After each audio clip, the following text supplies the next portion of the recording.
Finally, Bill Barr has done something. Trump supporters have been screaming, demanding the DOJ do something about all of this evidence of voter fraud that's been emerging, especially evidence like from the Voter Integrity Project, which shows, well, widespread voter fraud. I wouldn't say it definitively proves it, but it certainly raises a bunch of really interesting questions. Well, the good news for all of you who have been waiting for this, Bill Barr says there's no evidence of fraud that would have changed the outcome of the election. But wait, what does that really mean? No evidence of fraud that would have changed the outcome of the election. He basically said there's evidence of fraud. You see, over time, it started with the media saying there's no evidence of fraud, no evidence of widespread fraud, then unproven claims of fraud, and now unproven conspiracies, because over time we're getting more and more evidence. It's actually coming from some fairly prominent people. I'm not saying that means Donald Trump lost because of fraud. In fact, if Bill Barr comes out and says he's reviewed this and doesn't see the evidence, maybe Bill Barr's just right.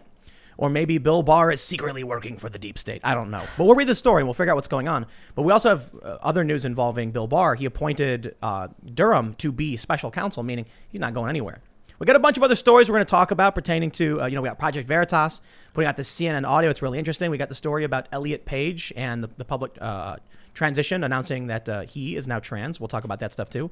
And of course, we got, Ian Crossland. Hello, everyone. Hi, There's thank Ian. you, Tim. He's chilling. Yes. Of course, Lydia is producing. I am over here in the corner. And joining us today is Ben Domenech. Yes. Good to be with you. I'm happy to be here. So real quick, who are you? I'm the publisher of The Federalist, and I write a daily newsletter called The Transom, which people can find obviously at thefederalist.com and thetransom.com.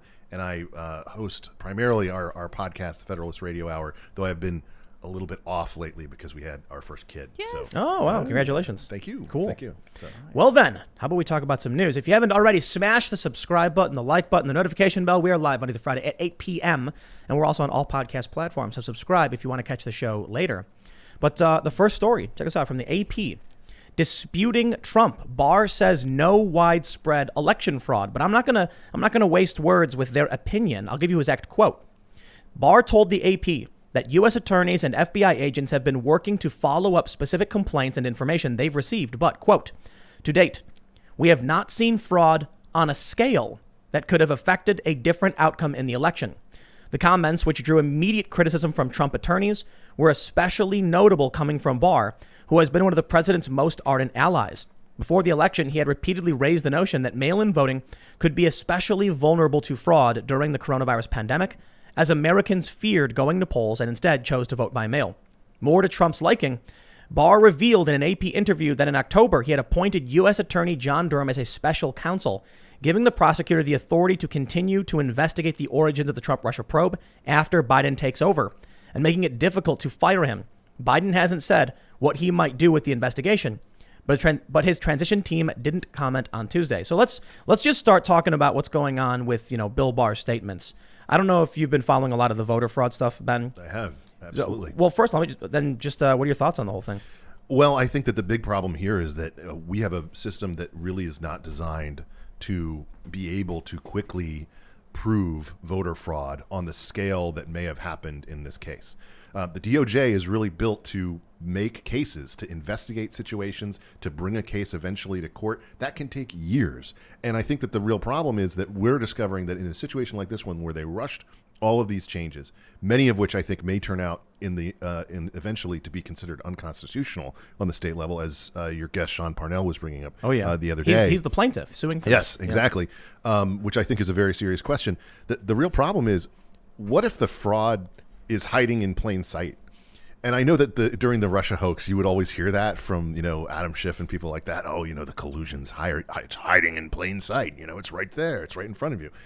What if instead the actual fraud is something as basic as Mark Zuckerberg spending hundreds of millions of dollars to have voter boxes put all over the United States in ways that may turn out to be targeted to specific areas, in things that could turn out to be in-kind contributions to Democrats as opposed to nonprofit. Or Wisconsin, they were doing democracy in the park events. Yes, bringing people out, telling them to vote, telling them who to vote for, things like that. And it's a situation where our own reporter John Davidson, who does a lot of this stuff on the ground for us, has been detailing the situations in Native American communities where you literally had illegal raffles and things like that going on to incentivize people to vote. Wow. Which is stuff that, it's just basic law. Like you can't pay someone to vote or not vote. And to me, all of that adds up to a situation where there really is rampant, fraud, weirdness, lots of questions. But I don't think we have the capacity in the DOJ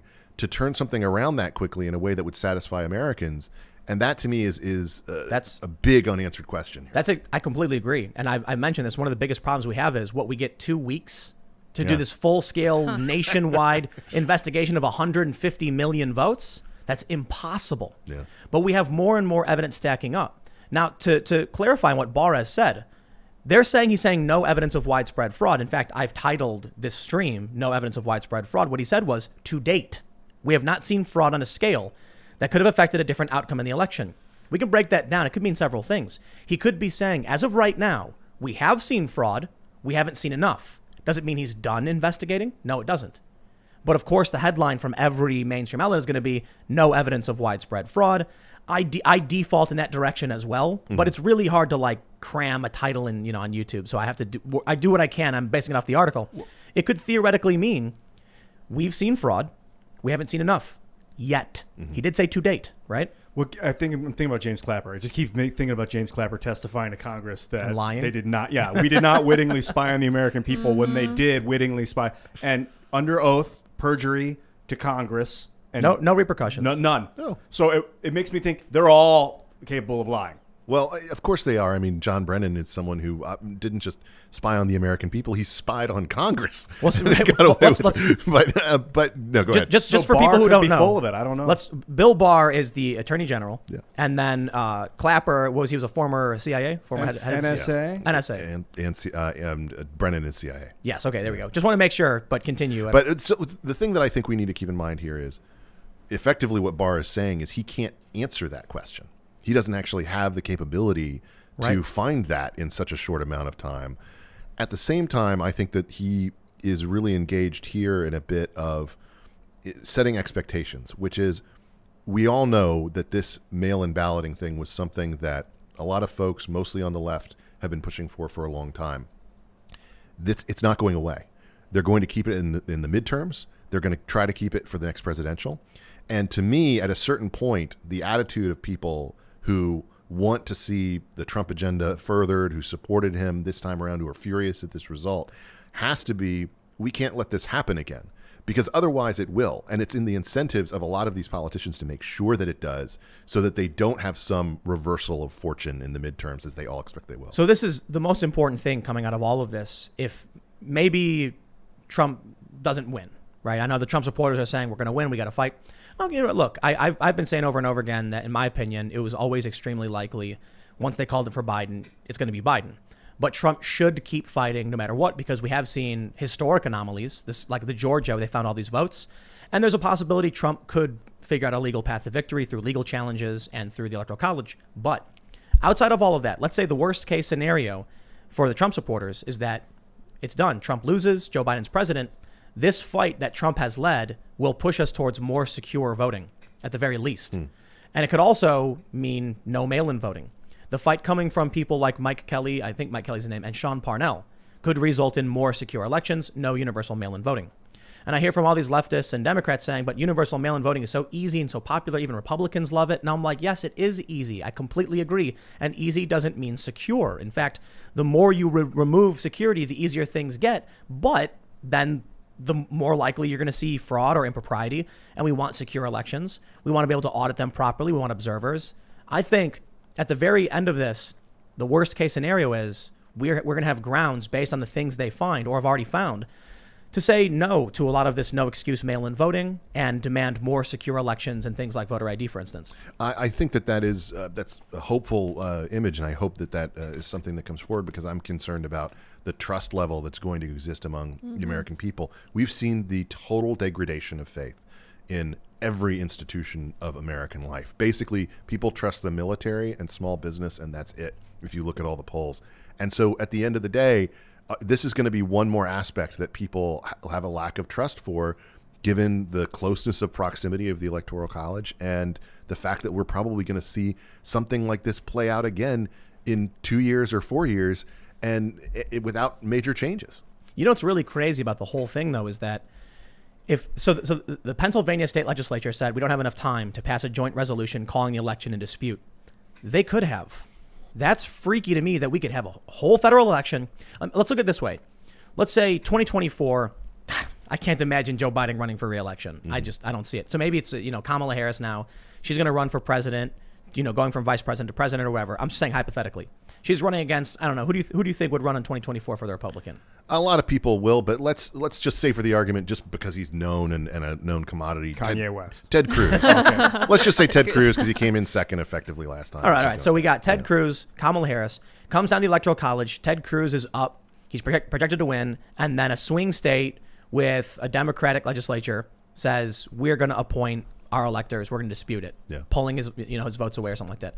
That could happen now. And that, to me, is kind of nuts that Trump needed 3 states. He needs 3 states. It can still happen to effectively challenge the result of the election.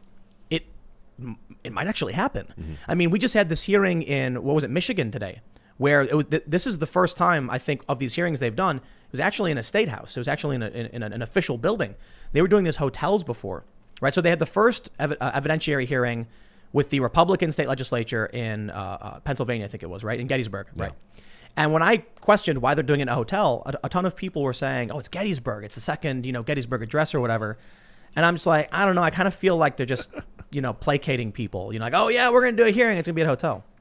When they did it in Arizona at a Hyatt, I said, that makes no sense. Mm-hmm. Okay, there's no the Hyatt speech. There's no, the Phoenix Address or whatever. But now they're in Michigan. They actually had a legit hearing. And there was some...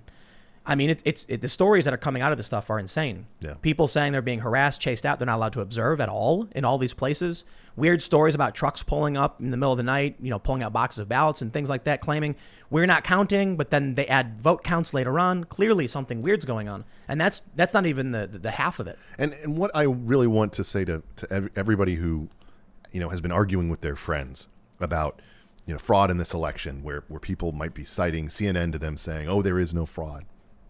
There's fraud in every American election. It always happens. And it's typically on a low level and very pedestrian in nature. It's literally a box that appears or disappears. It's something that it doesn't take a convoluted machine to make it work. I mean, the machine that ran in New Orleans all the way up until Katrina was totally like that. It was organic. Everyone knew what they had to do. It didn't require any kind of coordination or meetings. Katrina smashes that whole population. It spreads out, and suddenly Republicans start winning elections. And that's something that I think, speaks to the organic, built into the society nature of these things of a place like Philly. Again, I still think this is a situation where this was effectively lost for Donald Trump when Republican lawyers didn't get their act together ahead of time, months ago, and start fighting and disputing these things more effectively within these different systems. They were getting shut down by the courts, but they needed to put more effort into it because I think that the moment that those rules were locked in, they were facing a circumstance where if he lost the state, it would be almost impossible to prove enough fraud. Right. You know what I've been saying? I said Trump got Ocean's 11. The real heist happened months ago. In October of 2019, in Pennsylvania, the Republicans passed Act 77, which other Republicans are now suing, calling it unconstitutional.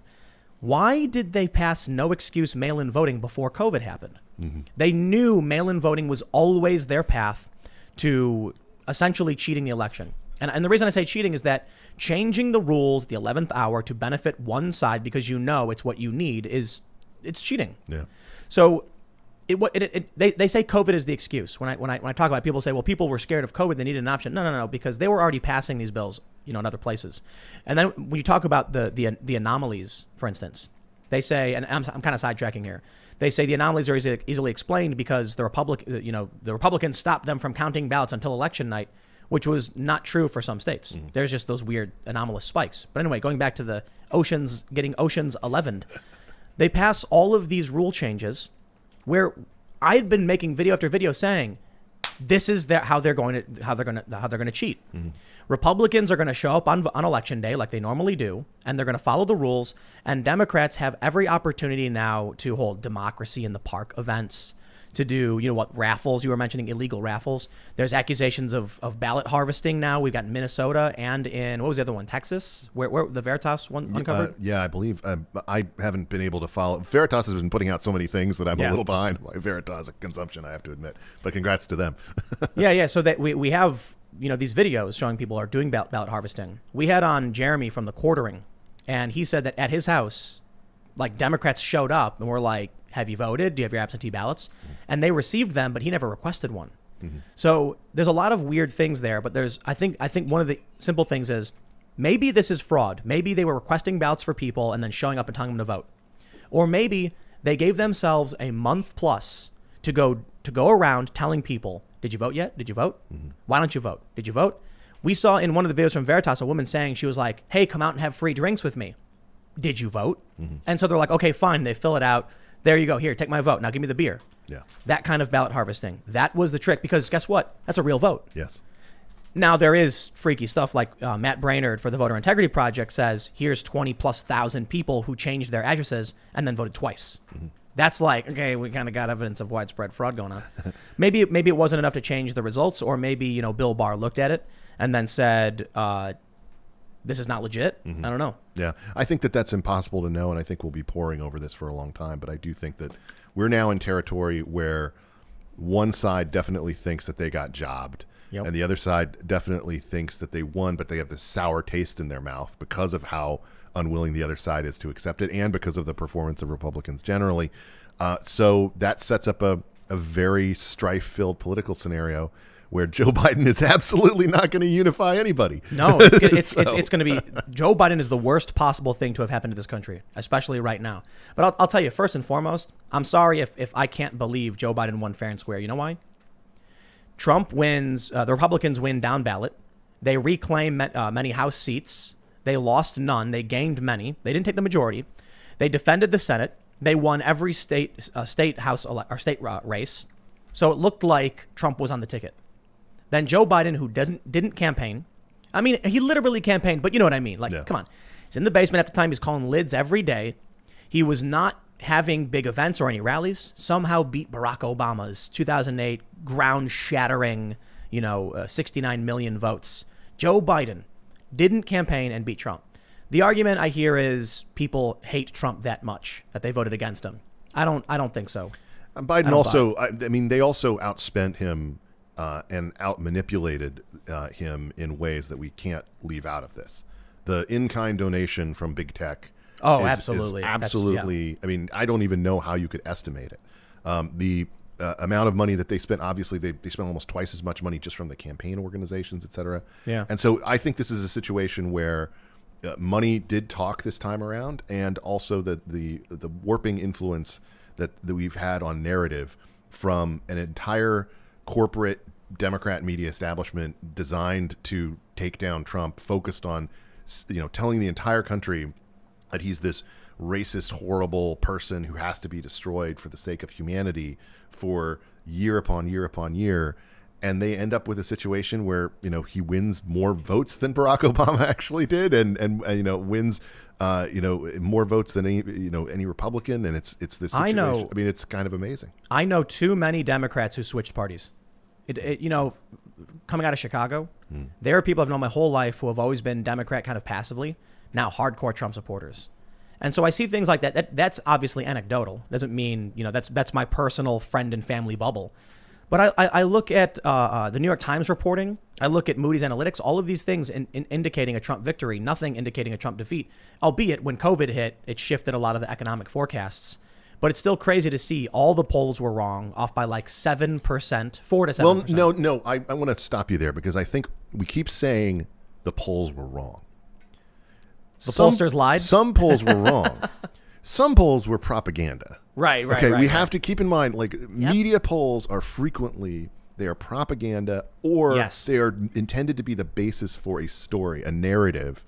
And you can't think about them the same. The reason that the actual poll people are upset, or that are concerned about the future of their industry, is that the behind the scenes polls were also wrong. Right. Like the ones that are given to corporate and lobbying clients, et cetera, about, I had all of these people coming to me saying, there is no chance Susan Collins is going to win. You got to stop saying that. I just kept saying, you know what? I think she knows how to win Maine. And then and they're saying, look, we got our internals. She's not going to be on this committee anymore. We're talking to the other side, that kind of thing. And then of course she wins easily.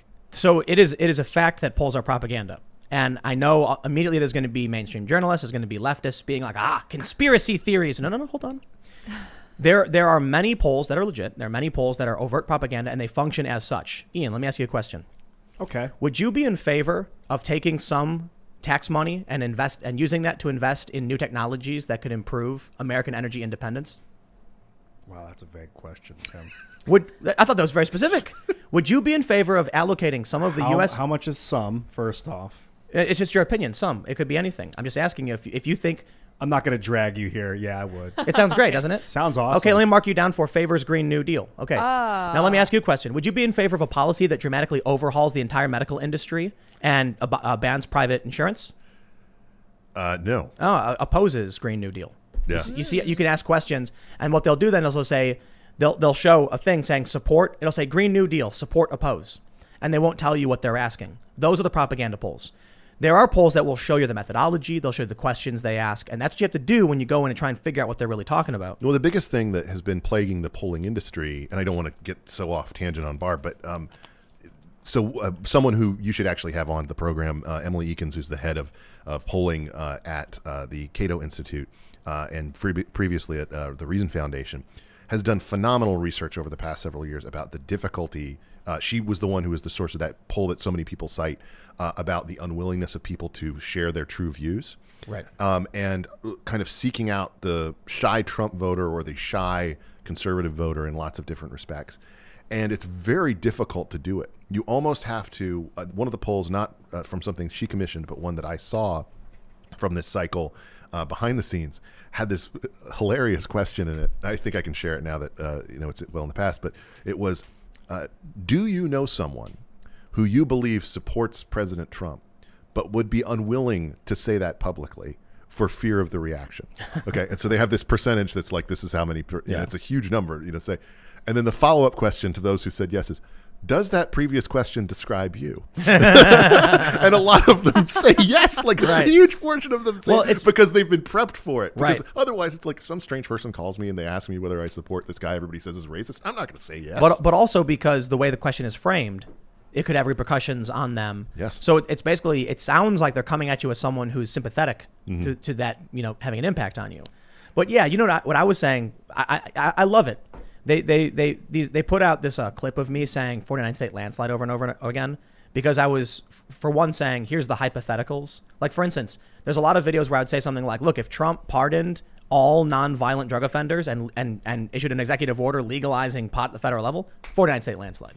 And so I'm not literally predicting this. I'm saying if Trump does something crazy, this is what happens. Which is the one state he would lose in that scenario. What's the one state? Yeah, he would lose in that scenario. I don't. That 49. Oregon. Yeah, the most conservative state. Yeah, I don't know. We didn't need him anyway. Yeah, right. But the point to it was basically there's hypotheticals. I kind of lost my train of thought on why I was DC. Yeah, I don't know. Why I was bringing that up. But back to polls, I guess was the general. I don't want to, stay too long on polls, but because I know there's so many other news things to talk about. But the one thing that I do want people to keep in mind is they were broken last time around. Oh, the secret Trump voter. The vast majority did not fix it. And the handful of places that got it right last time around and worked to fix it, okay, including Trafalgar and other places like that, just got bashed over and over by both pollsters and like the poll bros, the people who just analyze polls for a living, who write for a lot of these media sites. And at the end of the day, they ended up being a ton more accurate, even as they were being criticized over and over again.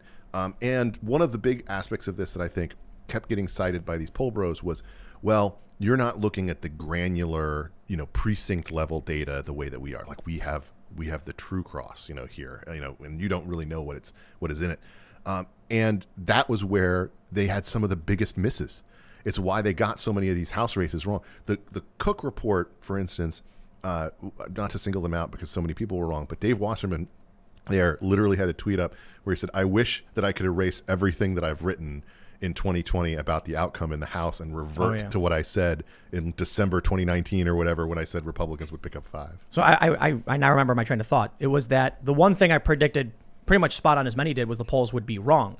And one of the reasons I gave is you have all these people who lie about you all the time. They accuse you of being a bigot and a racist and all of these things. The media is constantly full of falsehoods. And then when you get a phone call, hi, I'm with, ABC Washington Post poll. Do you support Donald Trump? No, no, not me. I Biden all the way. I never let any of them over for Thanksgiving. Yeah, I mean, exactly. I guess I can't have any of them over anyway. Exactly. you see how the media treated that guy. Remember that guy who posted the video of Nancy Pelosi slowed down, and they were like, they show his picture, his name, where he works. You had the guy who made the meme of Trump body slamming the CNN guy, and him. And they're like, we will publish his name if he ever does this again. So when the media calls you and says, hi, friend, do you support Donald Trump? We're the media. You can trust us. And keep in mind, did you see any of the most recent tech hearing? The Holly Zuckerberg interaction? A little bit. It's just circled. So the most interesting, there were 2 interesting things from that interaction. One was Zuckerberg saying that he didn't know whether they tracked every time an employee had looked at someone's Facebook messages secretly. What?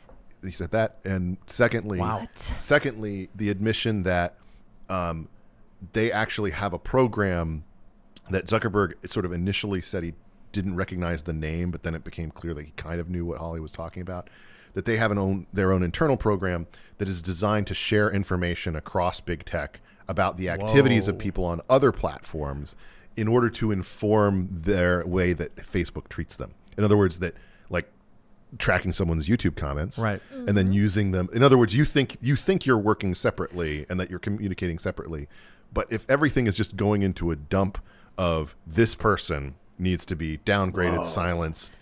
That's wow, and the Uber shadow profile. That reminds me of what happened to Sargon, where he said some naughty word on some different platform and they took him off. You're familiar with Sargon? I'm familiar with this, but yes, what was remind me? He got banned from Patreon. Yeah. Yes. So for those that are familiar, Patreon is like a people can sign up to give you a certain amount of money, and then you release content over a certain period of time. Sargon, aka Carl Benjamin, he's a YouTuber. He has a podcast, new one called The Lotus Eaters. Shouted him out before. He did a live stream with a very, very tiny live stream, only a few thousand people, and he called them white. I think he called them like something like white N-word or whatever.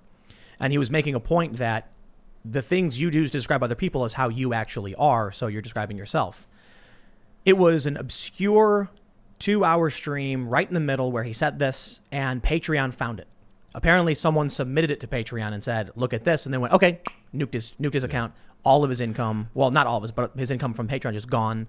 So they said, yes, we take offline behavior into account, how you act on other platforms, which was really... I think people don't understand that that's where we're headed. Mm-hmm. Yeah, oh yeah. Like that is absolutely where we are headed, and it's not going to be... People always try to scare you about some situation where government does these things.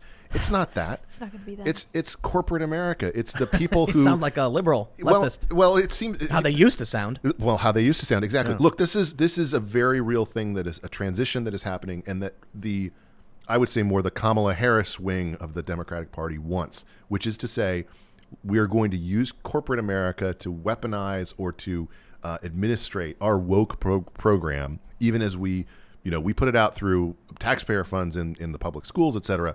But corporate America doesn't want to fight this stuff. They're happy as long as they make money. Right. And so they're happy with, an America last foreign policy where China is just this wonderful trading partner and taking away all of these American jobs and making all sorts of cheap crap that we can sell to people here in America. And everybody should be happy. All the big tech companies, they've been profiting so much from this past year. They're only going to continue. And meanwhile, small business America gets absolutely crushed. CNBC reporting this week that their optimism has only gone down since Biden was elected, and that I think is going to continue to be the dynamic here. And you have these major corporations that are going to come and effectively crush you through a thousand sort of little things that you can't use anymore. You can't be on this platform. You can't do, and then it becomes, you can't be a part of our, hotel rewards program. You can't fly on our airline. Oh yeah, something like that. You look at electricity. You look at Enrique Tarrio. They have so much power to cut you off. Yeah. Completely. Your water's cut off. I mean, they can do Garcetti. Garcetti. In LA said he was going to cut your water off if you had people over. We have Somehow they didn't do that when Hunter Biden went to that house and partied with so those ladies. we have a First Amendment right to peaceably assemble. The Constitution doesn't say for what. If I want to peaceably assemble to discuss episodes of SpongeBob SquarePants, so be it. So if I have a party and I'm in LA, the Constitution guarantees me that right. He says I'm going to shut your water off. That is a human rights violation. It literally is. I mean, I can't even imagine what that would do to someone who had health needs who. Turning off their power and they're diabetic. Yeah, I mean, that's no more crazy. refrigerator, no more insulin. Yeah. Oxygen. This is how absolutely insane things are getting. What people don't realize about this kind of like dystopian nightmare, you've got all of these people that are effectively in the Matrix, going along with all of this, and that's freaky. So you think we're going social credit score? Totally. In conjunction with your water and your No. electricity?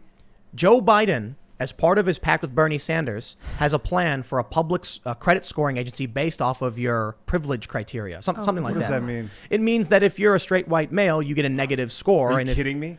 No, I'm not kidding you. So this was written about. There's an organization that works with like this. I forgot what it's called. It's a credit. They write reports on different credit agencies, and it's like an internal corporate thing.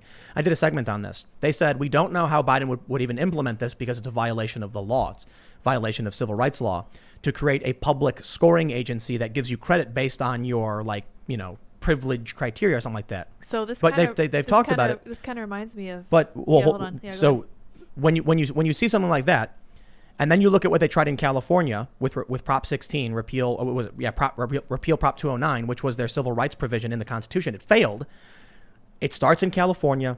It comes to the rest of the country. If the critical race theorists have their way, they will absolutely repeal the Civil Rights Act of 1964. So they want to put like a Star of David on my chest because I'm a white guy? Well, no. It's a little piece of flair. No. Give me a little red insignia on my chest for being a white male. You're going to go to a bank and you're going to say, I'd like to buy a house, and they're going to say, well, your public credit score is 470 because you're a straight white male. We reserve most of our loans for ethnic minorities. I'm sorry, you're not welcome. Look, I mean, Ibram X. Kendi, the whole passage in his book is about how capitalism is racism and racism is capitalism, and those things are like totally united together.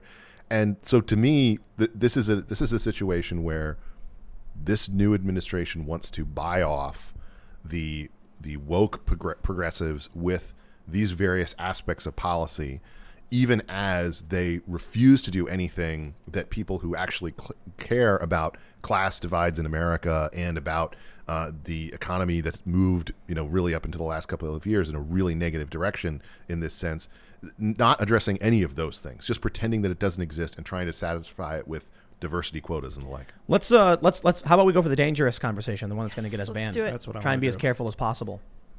Drugs. Juno star Elliot Page announces he is transgender.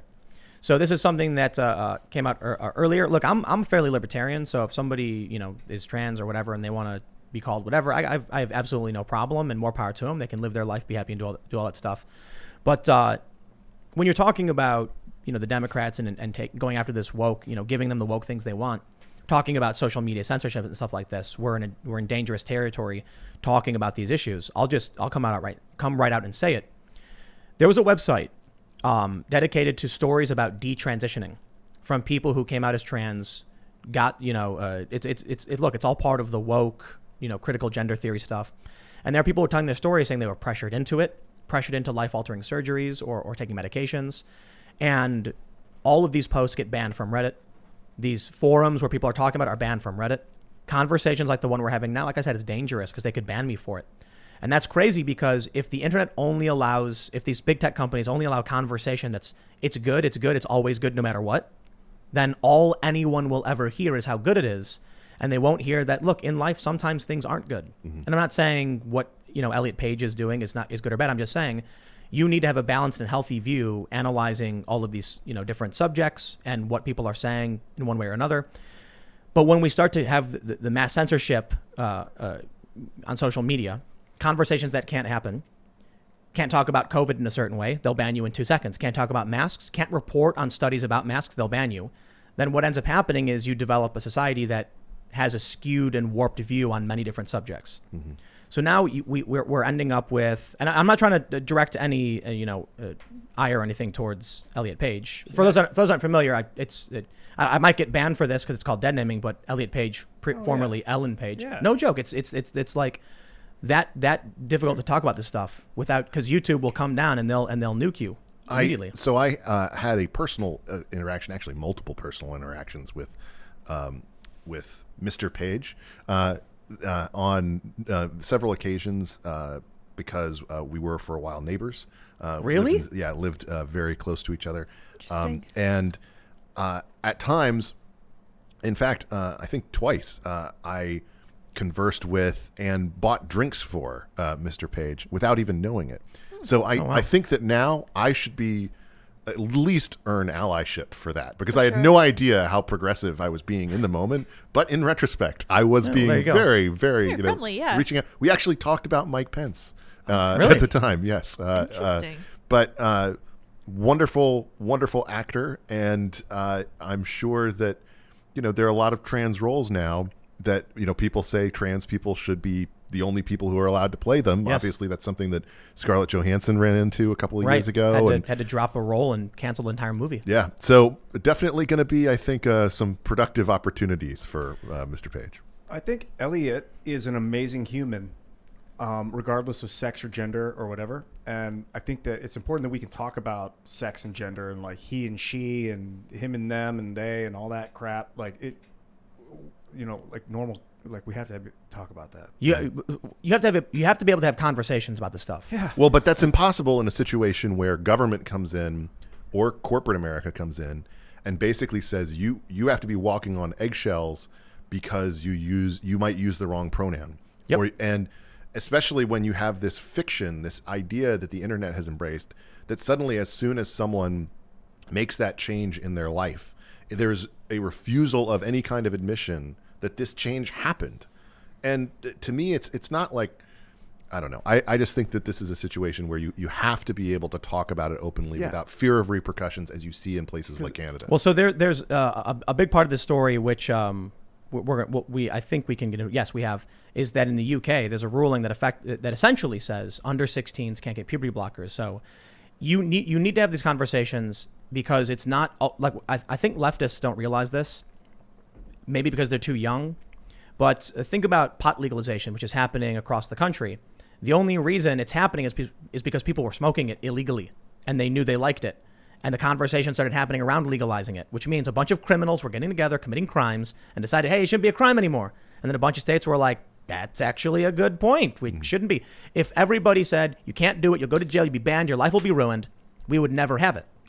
So that means you have to have calm, rational, reasonable conversations. But I'll bring up a couple points that I think are a serious problem for us in society based on the things we're seeing with Elliot Page. And again, not directing any derision at Elliot specifically, but Wikipedia, for instance, is widely used, one of the most popular sites in the world. It has very serious problems. Notably, you can't use Twitter or social media of an individual as a source. Yet, in every circumstance where an individual comes out as trans, the moment they tweet, the Wikipedia editors all change everything as though that's a legitimate source. What if you were hacked and someone tweeted something and they change your Wikipedia because of this?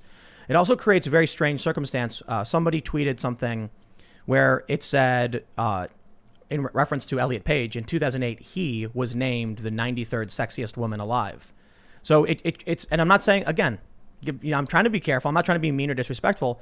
It creates very confusing circumstances that people outside of the woke bubbles will have no idea what's going on or what this means. So when you talk about... Well, real quick, the reason I bring that up is that if you go to somebody who's maybe like, not super active on the internet, which is most people, and you read them that line, they would assume it was a gag. They would be like, oh, like Borat or something, right? Like if Borat won an award for being a sexy woman, they wouldn't realize that, Elliot was previously Ellen, that there's an issue here. These things haven't been worked through. Our society hasn't had it.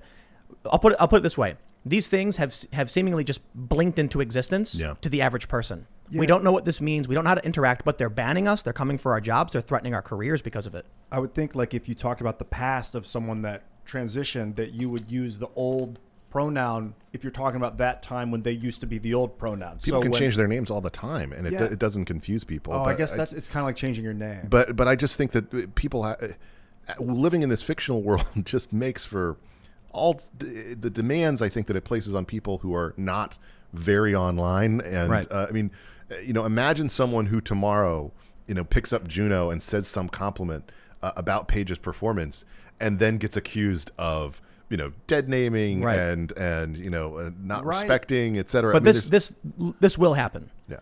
So someone who's not very online might tweet, "Just watch Juno, Ellen Page. She was fantastic," and then they're going to get attacked. Yeah. They're going to get banned. They're going to get suspended on Twitter. I remember Zuby. Remember Zuby? Mm-hmm. First of all, Zuby identified as a woman and then broke the deadlift record to make a point, but then tweeted at someone on Twitter, "Okay, dude," mm-hmm. got suspended. Yeah. And but it was like an informal, colloquial, "Okay, dude." Look, they're coming for Gina Carano from The Mandalorian because of putting beep bop boop or whatever in her. She wouldn't put pronouns in there. Beep bop boop in her Twitter bio instead of the pronouns. They were forcing her to put pronouns in. No, she was getting yelled at for not doing it. That's like some C16 Canadian Jordan Peterson speaking. Right, forced compelled speech. Jordan Peterson warned us, but listen, it's not the government doing it. It's private corporations. Oh, you're going to make me cry just mentioning its name. Jordan? No. So, did you not see the employees? Yeah. All the money. Well, what I loved so much they about didn't even read his book. What I loved so much it. about the story was that they thought that was a story they needed to tell to the reporter. Like, this is going to help us. This is going to show how passionate. So I heard they were going to publish a Jordan Peterson book, and I cried. And it's like, my question is, what was the book about? I don't know. He's all right or something. Cooking. Right. Jordan Peterson family recipes, and it's nothing but steak. Just steak every page. I love this idea. That's a great idea. I think they need to make that. I was thinking about sex and gender, about how, I was taught that sex and gender are different. They are. That sex is your biology and gender is what you identify with emotionally. Well, gender is social. So it's how you socially identify. No. Like, words can have gender. So in Romance languages, words are gendered. So why not just acknowledge whatever sex you are, okay? But then if you want to change your gender, just go legally do it at the courthouse. No. Why not? That would be so easy. No. And less confusing. I'm sorry. Your ID doesn't say man or woman. It says male or female. And the reason for that is typically medical or for important legal reasons. And it's just you could simple. add something to the identification if you wanted to use a different gender. This is the issue that's really causing everything to kind of break down, is that you're correct. Sex and gender are different things. Typically, for the longest time, especially with me growing up, people use sex and gender interchangeably. Right. But if someone comes out and says it's a distinction, I can say absolutely fine, no problem. The issue is, though, on your passport, on your ID, on your birth certificate, it says male or female, not to make you feel better, not to express your identity, but to explain to people medically what you likely are. It's not perfect, but I did a segment on this for Scanner, which is the news outlet now Emily and Rocco are running. We talked with Dr. Deborah So, and she's wonderful. She's wonderful. She's brilliant. And in it, we talk about the 1992, I believe, Health Revitalization Act. Before this, 1992, get this, not even that long ago, when they did clinical trials, they had no obligation to actually do clinical trials on both males and females. And so what ended up happening was medication would come out that would be particularly ineffective or dangerous for females. When there's a medical emergency, there's a reason why there's a male or female on your ID. It's not just so that when you show your ID, someone can see this and then call you by your proper pronouns. It's so that if you fall down and they're like, what medication can we give this person? They have a better idea. Now, in most circumstances, most times someone's in a medical emergency, male or female, they're going to be able to help you out just fine. But there are circumstances where, for distinct reasons, it's important that we understand your biology is not the same. You could have, like, it say male, she, her. Like, if you wanted to go to the courthouse and get your gender legally changed, but still have that it says male, so if there's a medicine that it's dangerous for females. I just think that a lot of this gets into the nitty-gritty of the way that government and corporations have to define everything about us at all times, and it's a very difficult thing. But just to go back to the original point you made, the Paige story, and again, as an actor, great. Umbrella Academy was good. Great Next Men. And incredible. And I just think that part of the problem is you put these two stories next to each other, the UK story and the Page story, and then this other piece that got written this past week, perhaps I don't know how she knew this story was coming, by Katie Herzog from who does Blocked and Reported with Jesse Singal, the podcast, which you should listen to. She wrote this amazing piece about called "Where Are All the Lesbians Gone?" That talked about the fact, early on, that there are like only 15 lesbian bars left in America, and that all these people are redefining themselves as trans instead of lesbian. That's crazy. Look at this. Katie writes, lesbian bars have always been vastly outnumbered by bars for straight people and gay men. But in the 1980s, there were more than 200 lesbian bars in the U.S. What happened? Well, a lot of them sucked. The first lesbian bars I went to in my early 20s were dank, smoky caves where women in khaki shorts and backward caps grinded on each other to outcast. They could have been frat bars if not for the notable absence of men. And I don't know if she specifically references 15 or whatever. She says there's also economic challenge. This is what took down Lexington and infamous, I can't use that word, unfortunately, on YouTube. But yeah, she goes on to say there used to be a lot more, and that was kind of the point I wanted to bring up. The point that she's overall making is that something is happening here in society. And the problem that you're pointing out is that basically if we move into the way that certain people want us to talk about this, we can't even discuss it. We can't even, kind of put it out on the table and say, well, let's talk about this interesting phenomenon that's happening. Why is it happening? And to me, it's just so... We got to talk about it. She literally opens with... Whoop, clicked the wrong thing. She literally opens with there are only 15 lesbian bars left in the entire country. It's crazy. So are you familiar with Get the L Out? This was a protest I believe it was in the UK. Mm-hmm. Many of these lesbians are being called, TERFs. They were basically saying that trans activism is erasing lesbians. And this is kind of what I guess Katie Herzog is saying about the lesbian bars. I just think that this is a situation where it's almost impossible to discuss all of these things honestly if we have the kind of restrictions that are trying to be put on crazy. us. And that's crazy, especially with that UK case, that it's going to lead to a ton more lawsuits. What was the case? Oh, yeah. So High court ruling on puberty blockers protects teenagers, says woman who sued NHS. 3 judges say children under 16 must be able to give their competent consent and understand the treatment. So this was a woman who transitioned and then realized it was for them a mistake and then detransitioned. But I tell you, you can't have that conversation. There was, like I mentioned, there was a website that told all these stories. I'll tell you, man, some of the most horrifying stories. And the reason why they were horrifying is that they were saying their loved ones were just telling them, do it, do all of these things. And they weren't getting an honest, healthy, therapeutic and loving analysis of what was going on in their lives and what they really needed to feel better. They were kids. They were young people. It was stories of all types. And there were forums on Reddit that talked about this. They're like Reddit, subreddits where they were like, here's what I went through, banned, banned. And then Mario Lopez comes along and says you shouldn't be shoving drugs into kids, and suddenly has to go through this. Mario Lopez said 3-year-olds probably don't know if they're trans, and he had to apologize for it. To who? He was going to get fired, I guess. By who? I mean, listen, Mario, you shouldn't have apologized. Absolutely not. When I was 3, I probably wanted to be a triceratops. Yeah, a little exactly. Joe Biden said if an 8-year-old decides to be trans, there should be no discrimination. Dude, I used to play as Wonder Woman. I used to not dress up, but I would run around and be like, I'm Wonder Woman. She was my favorite character. So I didn't want to be a woman. I was always like, what would it be like to be a girl? I mean, it's just crazy thoughts, but... So this is what happens. Joe Biden, when he said that, if an 8-year-old chooses to be trans, there should be no discrimination.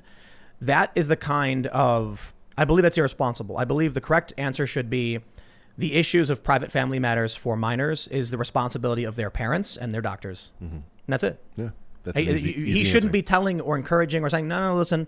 There are certainly circumstances where there are transgender kids and teenagers, and the parents need to make sure they're doing everything right, and the doctors are doing everything right. He's so checked out. When he did that at the debate and told that woman about her 8-year-old. The town hall, yes. Yeah. But that, again, is the sinkhole that you just get sucked into on these things, where logic goes out the window and you don't think about the ramifications of it. And then you wake up one morning and there are a bunch of kids who need therapy and are pissed off at their parents for shoving drugs into them for something that was just a phase. There was that viral clip from, I think, that HBO show where the young trans kid telling his mom, my life is ruined. I hate this. I shouldn't have ever done it. And the mom just stares and says nothing. And it's almost like, It goes back into what I was saying about censorship. The fact that even having this conversation, we run the risk of getting demonetized and getting banned, but it needs to be talked about. If this mother never heard any of these conversations, then the only thing she knew was must be good. Yeah. Now the kid is telling his mom, and this is on HBO. This is going viral. My life is ruined. Yeah. I can't stand it. Parents need to be there for their kids, man. This is just, I mean, it's a tragedy, and the adults who, I think we will look back on this as being a very stupid and crazy time for the kind of adults who just egged all of this on and acted as if there were no downsides. You know, science can solve your problems for you and make all the confusion go away when kids are confused, and teenagers especially are confused. And we should let people work their way through these things and make decisions as informed adults, and not force them into boxes early on based on, you know, what you've read in the silly magazines that make arguments for this Teen case. Vogue. Yes, you know, Teen praising Vogue in Karl particular. Marx and stuff like that. And you know, one of the issues is I think there's a kind of a feedback loop that is driving the left insane. So they make rules to appease what they think is normal.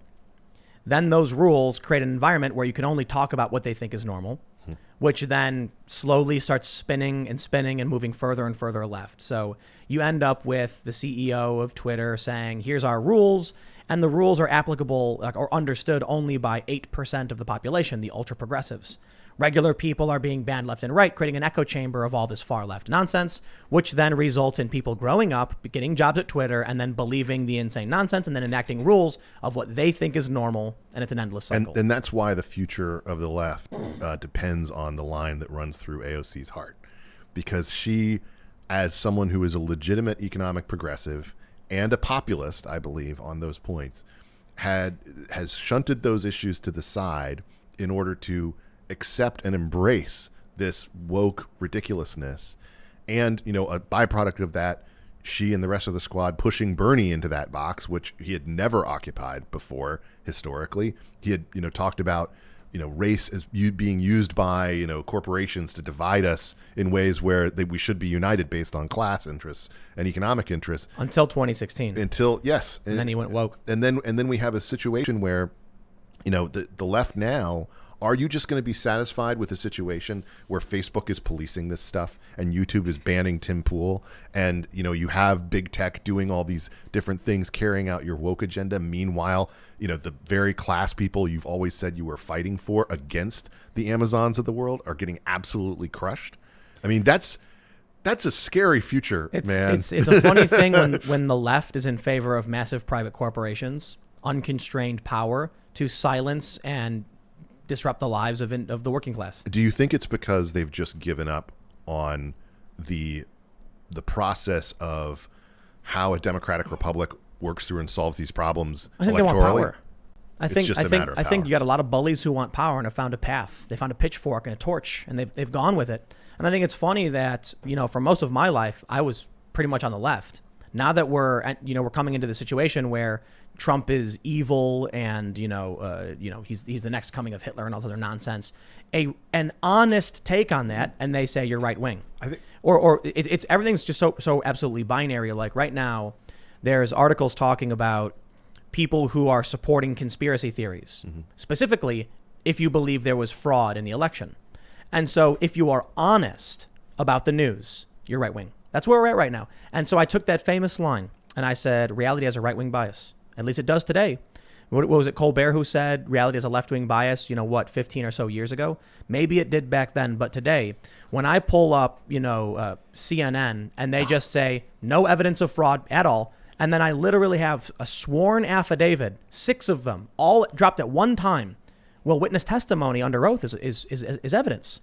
The media is lying about this stuff. Just because you mentioned him real quick as a sideline, who do you think is the first of these comedians or talk show hosts, the existing ones today, who basically just made their milk and honey out of Trump for the past 4 years? Which of them gets the axe first? Samantha Bee. It has to be, right? I mean, it's just, they're all so bad and they're spread so thin and their jokes are the same and they're so tired and frankly, Colbert was very close to being fired, I believe, just because of his ratings at the time prior to Trump getting elected and turning so political. And, I've loved Colbert during his career. I've met him and he's been very kind to me and that kind of thing. But at the same time, it's like you became so one note and so partisan and so politicized, you stopped making jokes. And to me, I look at that whole situation and it's like, can we maybe get some good comedy back in here? You had Ryan Long in here the other day. Yes. He's hilarious. Who I've interviewed before too. He's absolutely hilarious. Did you see that Instagram just pulled his video down? Whoa, really? Which one? 3 days ago. Which 2 days video? ago. It was pulled down, but it's on YouTube.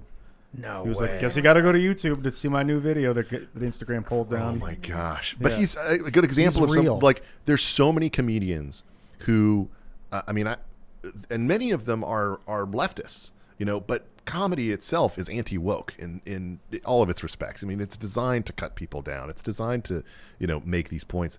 And to me, looking at this landscape of hackery, we deserve a show that actually makes us laugh at the end of the day. I think firstly because comedians are smart and that these people have given up. I think a lot of people on the left that are crazy, and you were like, have they given up? It's like they got to a puzzle. It's like, okay, you get to a puzzle and it's so complex, you can't figure it out, and you're just like, I don't know. And then you choose bash as your option and you just smash it to get through. And that's what they're doing. They're going woke and they're just bashing because it's the military industrial complex, the pharmaceutical industry, all these industries, the media, the manipulation, they're hearing different things is so confusing to these people that they're just giving up. And then they're just choosing go woke. Let's just go. So Ryan Long's video was white women say go back to hating white men. Okay, so It was doing really well. I had just saved that on my YouTube before I came over here today to remind myself to watch it.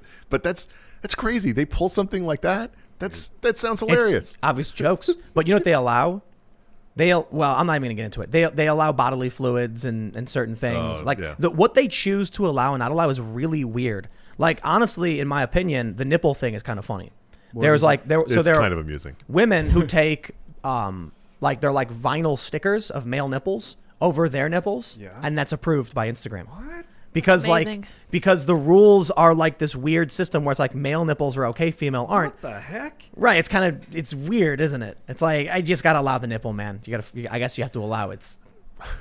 I don't know what you do because it makes no sense that they do that because then it looks like they're just topless anyway. You know, you're still insinuating. I think the simulated nudity is just like nudity, right? I don't know. That's how it's treated on mine.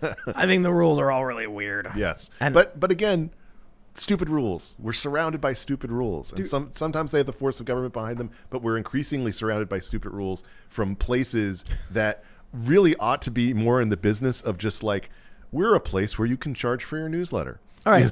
So this is funny, right? It's always been the liberals that were like the corporations, and we got to tax the companies and stop them, and the government is good.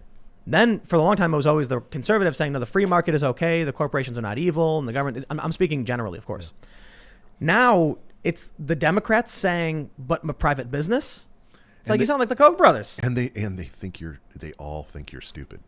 I mean, Jeff Bezos, it's like, oh, Amazon is viewed as horrible. That's so bad. I'm going to buy the Washington Post with basically money I found with my couch. Oh, and let's put democracy dies in darkness at the top. Right at the top. And we'll have all these stories bashing Trump and we'll, market it through Amazon as like a bonus to people. Meanwhile, we're going to put out small businesses all over the place, and we're going to crush them when it comes to IP. We're going to engage in all of this negative behavior, and you're not going to care because we're just anti-Trump. We're anti the fascists. We're fighting them. So this is why I think we're on the precipice. Well, I can't keep using that analogy. I said before, I feel like we've splattered on the ground. We fell at the precipice. We went over a long time ago. We were falling for a long time, smacked the ground. This country has been split in two, and you've got people... It's more than two. It's fractured. No. It is. But just speaking generally, the people who are supporting Joe Biden, who are supporting the lockdowns, and there's a large overlap, not every single, but the Venn diagram is pretty, tightly compact, allowing private businesses to take away, to monopolize the commons. That is the most anti-leftist thing I've ever heard, but the left supports it. Yeah. Not all leftists, but for the most part, they deny the censorship is even happening. They say things like it's a private business, they can do what they want. And I'm like, bro, the conversations we have, the marketplaces, that's called the commons. It's the area where it's supposed to be like for all of us to work and live together. The left was always about defending that. Now you're saying, but a private business, when they censor somebody, take away their banking, or even in some instances, kick them out of their apartments, which has happened to some people. That's how crazy things are getting. They're supporting it. So you know what I see? Stupid and complicit people the priests of the cathedral who know what they're doing and manipulate these people. And then you end up with I guess you call it the red pilled. That's the analogy they use. It's not all conservatives. Mm-hmm. I think conservatives were the ones who woke up to this a long time ago because they were being lied about quite a bit. But then you end up with disaffected liberals, people like me. You're certainly no conservative. You're further left than I am on a lot of issues. And you would be considered right-wing for a lot of things. That's insanity? It is. Look at you. You're a hippie dude, okay. Skateboard shirt with long hair, and they'll call you right-wing. Dude, but this is what's, right and listen, left are gone. They don't mean anything. Of course. They're vague. But think about what's happening now. What is someone to do when you are watching Amazon eviscerate the working class, laughing while they do it? Democracy dies in darkness, as he spits in your face, and they advocate and fund politicians who say it's against the science, but we're going to destroy your life, your small business, your family. We're going to tell you to wear a mask in your own home between bites, but we're going to go out and party like Gavin Newsom. What's a regular person going to do when they see that over and over again? And they know because they're listening, they're paying attention.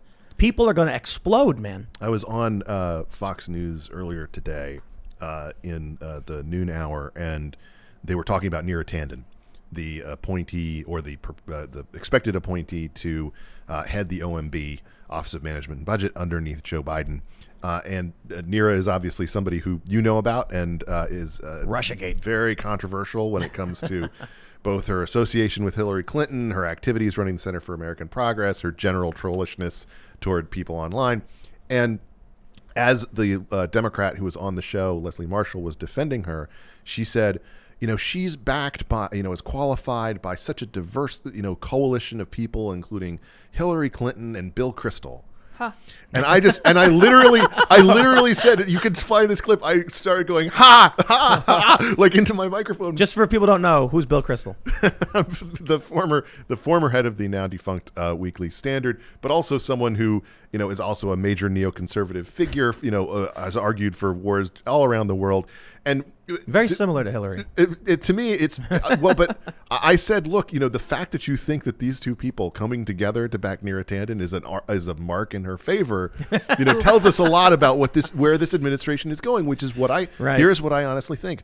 We have a situation where the America Last foreign policy, the people who view everything through the global sphere as opposed to what is in the interests of the American people, who view war as something that we should go into, on the other side, people who view war as something that we should go into very reluctantly, very rarely, and always with the interests of Americans and the American stability, at heart. In other words, there's a higher level of threat from the cartels than from a lot of these countries in Africa. That's a side point.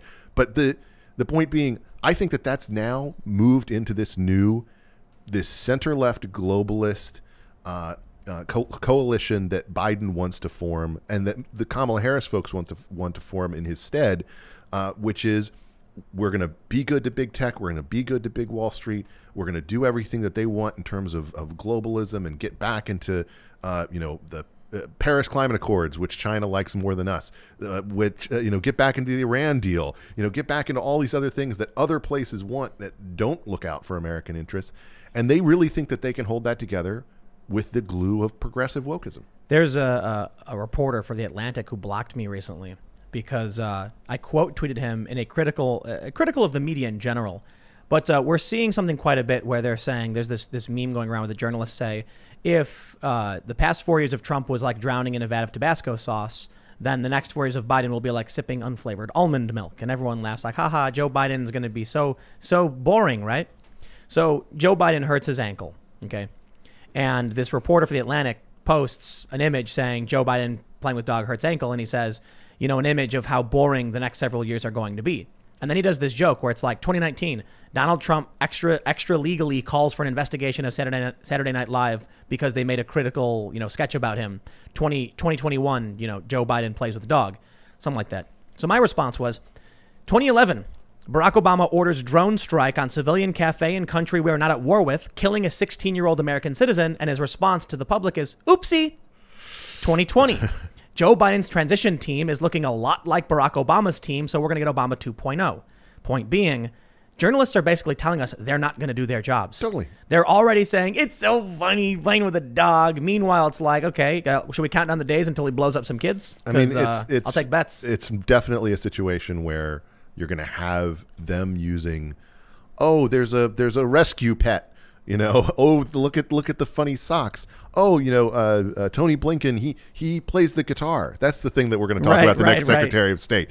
And it's like, aren't there more important things that are going to need to be addressed here? I mean, the most significant obviously being, I still have no idea what Joe Biden's secret plan to end the coronavirus looks like. He doesn't have one. I mean, of course he doesn't. It just seems to be yell on the phone via, at governors to have more mask mandates. Now, we can play the partisan game, and I can say, I just read a story that Joe Biden hurt his ankle playing with a dog. What is this man doing playing with a dog during one of the worst pandemics we've ever experienced? Shouldn't he be working on something instead of playing around? You can play silly games, criticize him for whatever you can, but that's like the partisan that's the partisan media run. Barack Obama admits that he was smoking throughout his entire tenure at the White House. Smoking pot? No, cigarettes. I wish. Cigarettes. But maybe he wouldn't have killed so many kids. Honestly, it would probably been a much better administration. Called the peace pipe. But seriously, the fact that we never knew that when everyone was sort of like picking apart Trump's look, they always lie about the president's health. They always say he's healthier than I think Jake Tapper, there was like something happened. Jake Tapper called him out and got ridiculed for it. Like years ago, he said, I smelled smoke on Obama, and then they all made fun of him. I think it was Tapper.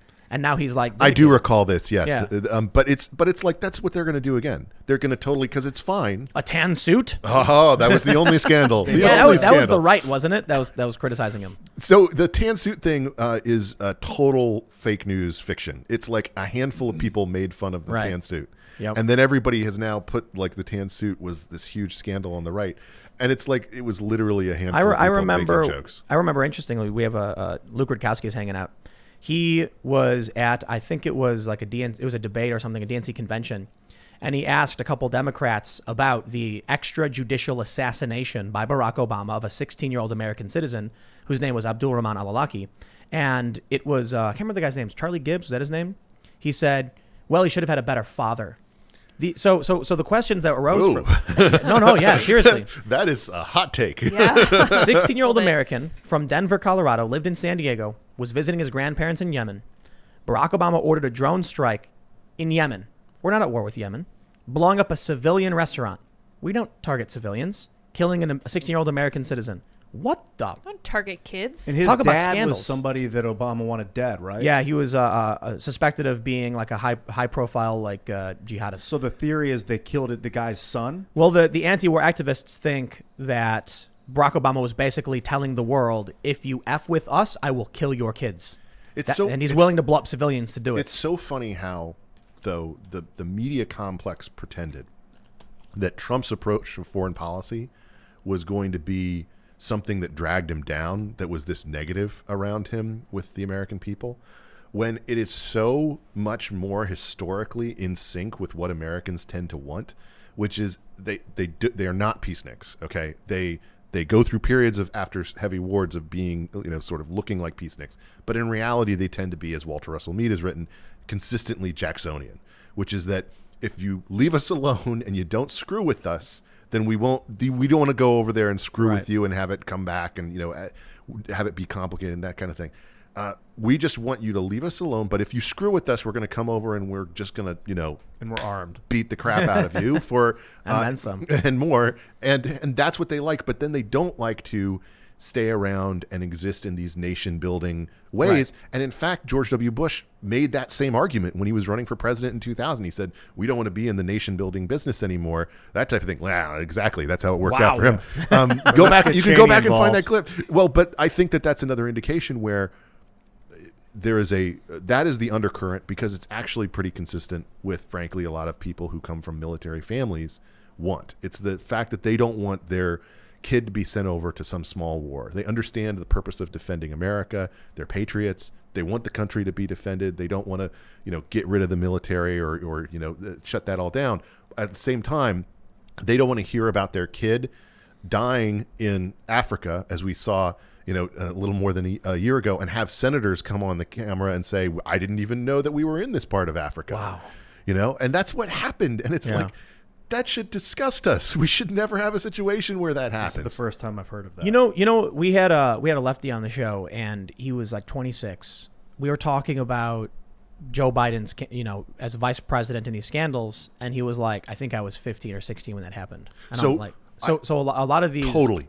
And I'm experiencing this now because I am an old man at 38, and I have employees now who were 2 years old when 9/11 happened, 3 years old, and they don't even. When one of my colleagues makes a reference to Team America World Police and they have no idea what he's talking about, which is really depressing.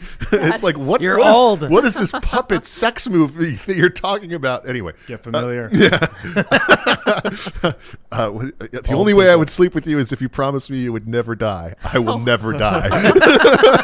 The thing that is amazing about it is you start to see how, and I didn't listen to people who were older than me and who told me this, our politics repeats so much. Yeah. It has this rhyming quality to it where we come back to these same points with new figures and new elements, but they also repeat in these fascinating ways. And, oftentimes I think you end up having these controversial in the time figures who in retrospect prove to be viewed as incredibly effective or having done amazing things. Reagan was one of these figures. Clinton became one of these figures. I think in retrospect, people look back and they're like, wow, that Bill Clinton, he was, very centrist and sort of did these culturally slightly conservative things and, had these attitudes in different directions. At the time, he was the most controversial person we'd ever seen in the presidency. And Republicans hated him and loathed him and investigated the crap out of him and impeached him. And I think in retrospect, we'll come to look back on Trump as being a similar figure in a lot of respects, where he governed closer to the center than people actually think. Many people are saying, how many months or years until Ellen is, sharing candy with Trump at a baseball game or something. Soon, but I think it'll be Biden first. Well, look, George W. Bush in that famous, bit with sharing the candy with Michelle Obama. Who will it be? Because it won't be somebody who's conservative like Vince Vaughn. It'll be someone who's a little bit more. Who will it be? It's crazy to me that if you look at the things George W. Bush did and Dick Cheney compared to what Trump did, it's just like night and day. And here they are. There was a poll that came out that said Democrats view George W. Bush more favorably than Trump, and I'm like, y'all have lost it. Oh my gosh! But this is why. Just don't but know. Listen, no. This is why I brought up the dude. Educated on it.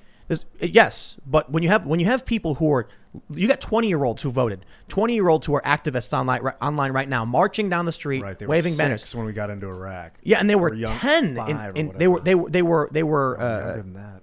8 years old during the economic crisis. They were 10 years old in 2010. They were 11 during Occupy Wall Street. So while we're in Occupy Wall Street, and you've got the left rising up, complaining about Obama. And both Democrats and Republicans.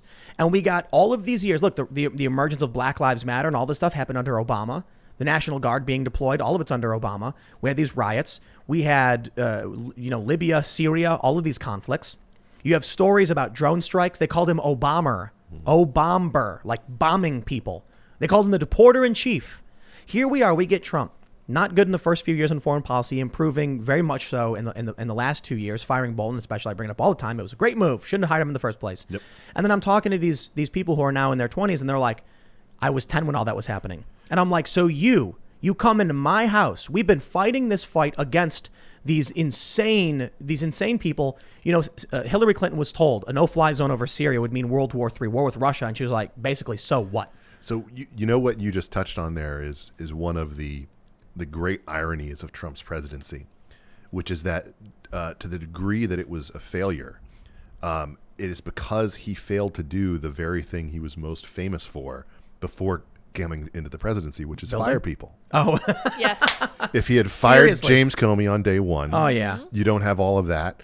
He trusted too many people. If you fire or never hire Bolton, you don't have that period. If you fire Anthony Fauci, the minute that he comes out and says we shouldn't reopen schools, despite the rest of the first world reopening schools, there's Trump. A lot of different things that could have gone right here if Trump had been quicker to fire people as opposed to if he had actually been almost if it was even one degree towards more authoritarian, as much as they claim him to be. But and in addition, it's the funny thing is that's the actual. I would argue the same thing of George W. Bush. Michael Brown and Katrina. Heck of a job, Brownie. He should have fired him almost immediately as it became clear that he was not cut out to run FEMA in this situation. He declined firing Rumsfeld, when Rumsfeld was willing to go. Like, there's a number of instances where he kind of stuck with people out of personal loyalty, and it ended up backfiring. I just think that it's one of those situations where things rhyme and people end up getting cowardice. Bush was a coward. He had Cheney run the military. Trump's a coward. He wants people to like him, so he won't make hard decisions. I wouldn't necessarily say cowardice. It's more we forget sometimes that politicians are human. And I think that one of the things that animates them so much, it's similar to actors, no offense to Mr. Page, is that they have this deep hole in their heart that needs to be filled with something, whether that's adulation or praise or affirmation. I mean, there's a reason that so many great politicians have parents who are drunks. That describes Donald Trump. And he really puts his name in giant gold letters on tops of buildings all over the world. Yeah. The joke is that he was neglected. I mean, the left argues he was literally abused or neglected by his father. He was letting Bolton run the show until he saw that people hated him on Twitter, and he's like, gotta get rid of him so people like me. So the American Conservative wrote, "Fire Bolton, hire Tulsi." And I was clapping. I'm like, yes, absolutely, get rid of this guy. But I think that this is a situation where, once again, we now have a political situation that is dominated by the olds, by the people who have nothing in common with all the people who you were just talking about. Yep. We had 3 presidents from the same birth year, 1946. Right. Okay, it had George W. Bush, it had Bill Clinton, and it had Donald Trump. Wow. They were all born within 7 months of each other. And if you think about it, they're all kind of the different aspects of boomerism. Yeah. Like Clinton, the kind of, hippie higher ed, draft dodger, George W., kind of the miscreant, like the guy who kind of had a rough time, but then kind of made good. Frat boy. And then Trump is kind of the rat pack, holdover, over the top Vegas, Where are the young people in this, Well, we just went older. Biden? We just went to our first silent generation era. We went older than the baby boom. He snapped his foot playing with his dog. Seriously. This is the No. official Listen, story. I'm gonna say it again. Joe Biden is the worst thing to happen to this country. Listen, there's a lot of. I'm sure Joe's fine in a lot of ways. He's bad in a lot of ways. But for what this country is going through right now, the worst possible thing that could happen is Joe Biden. You know why? Because he's frail. Every Republican hates him, or for the most part doesn't like him, and half the Democrats don't like him. He only got elected, arguably from the right. They'll say because of fraud, but in the surface level approach, people voted against Trump. Yes. Against Trump, meaning at a time when we are more polarized than ever and we need strong leadership to unite us, what we get is nothing. We have no president. We have no leader. Voted, dude. I really say this with hope that it is not true. But the worst president in American history, from my perspective, is James Buchanan. And obviously, he led to civil war. It was a long time ago. Can you explain why? James Buchanan was a feckless and corrupt sort of old, guy who really was completely unprepared for the kind of strife that was coming into the country. Ultimately, he was obviously followed by Abraham Lincoln, and we immediately went into civil war because of it. Now, I'm not predicting that, and I want to make clear that I'm not predicting that. But it has a similar flavor to it of someone who is just elected in for a lot of reasons that don't have to do with him, and then shows himself to be very ill-suited for the historic moment that he inhabits. And I really worry that that's what we're facing right now. Maybe Donald Trump convinces, look, Pennsylvania says they're not going to come into session. They say we need 5 days for a joint resolution. Maybe Trump gets a lightning strike 3 times. No. Georgia, maybe, Wisconsin, and Arizona. But guess what? You know what's really interesting? No one's that lucky in a casino. Not when. But hey. I look, I've been saying it since the 7th. Like, I think it's astronomically likely. It's going to be. I shouldn't say it that way. The odds extremely in Joe Biden's favor to the point where it's like 99.99%. But the reason I reserved that little bit, actually early on I said it was probably like 97 because Trump still had these lawsuits and he still had the states weren't certified. Now we're at a point where it's like winning the lottery 3 times in a row for Trump to pull it off. It's never gonna. But I'm not. But I wouldn't say never. But I wouldn't say never. I wouldn't say never because listen. We had these hearings, okay, and people are freaked out. It doesn't mean it's likely at all. It just means the door. Here's the way I put it. There's a track that Trump is on. At the end of that There's track, a gleam, men. There's a gleam. Yes, there's a train track.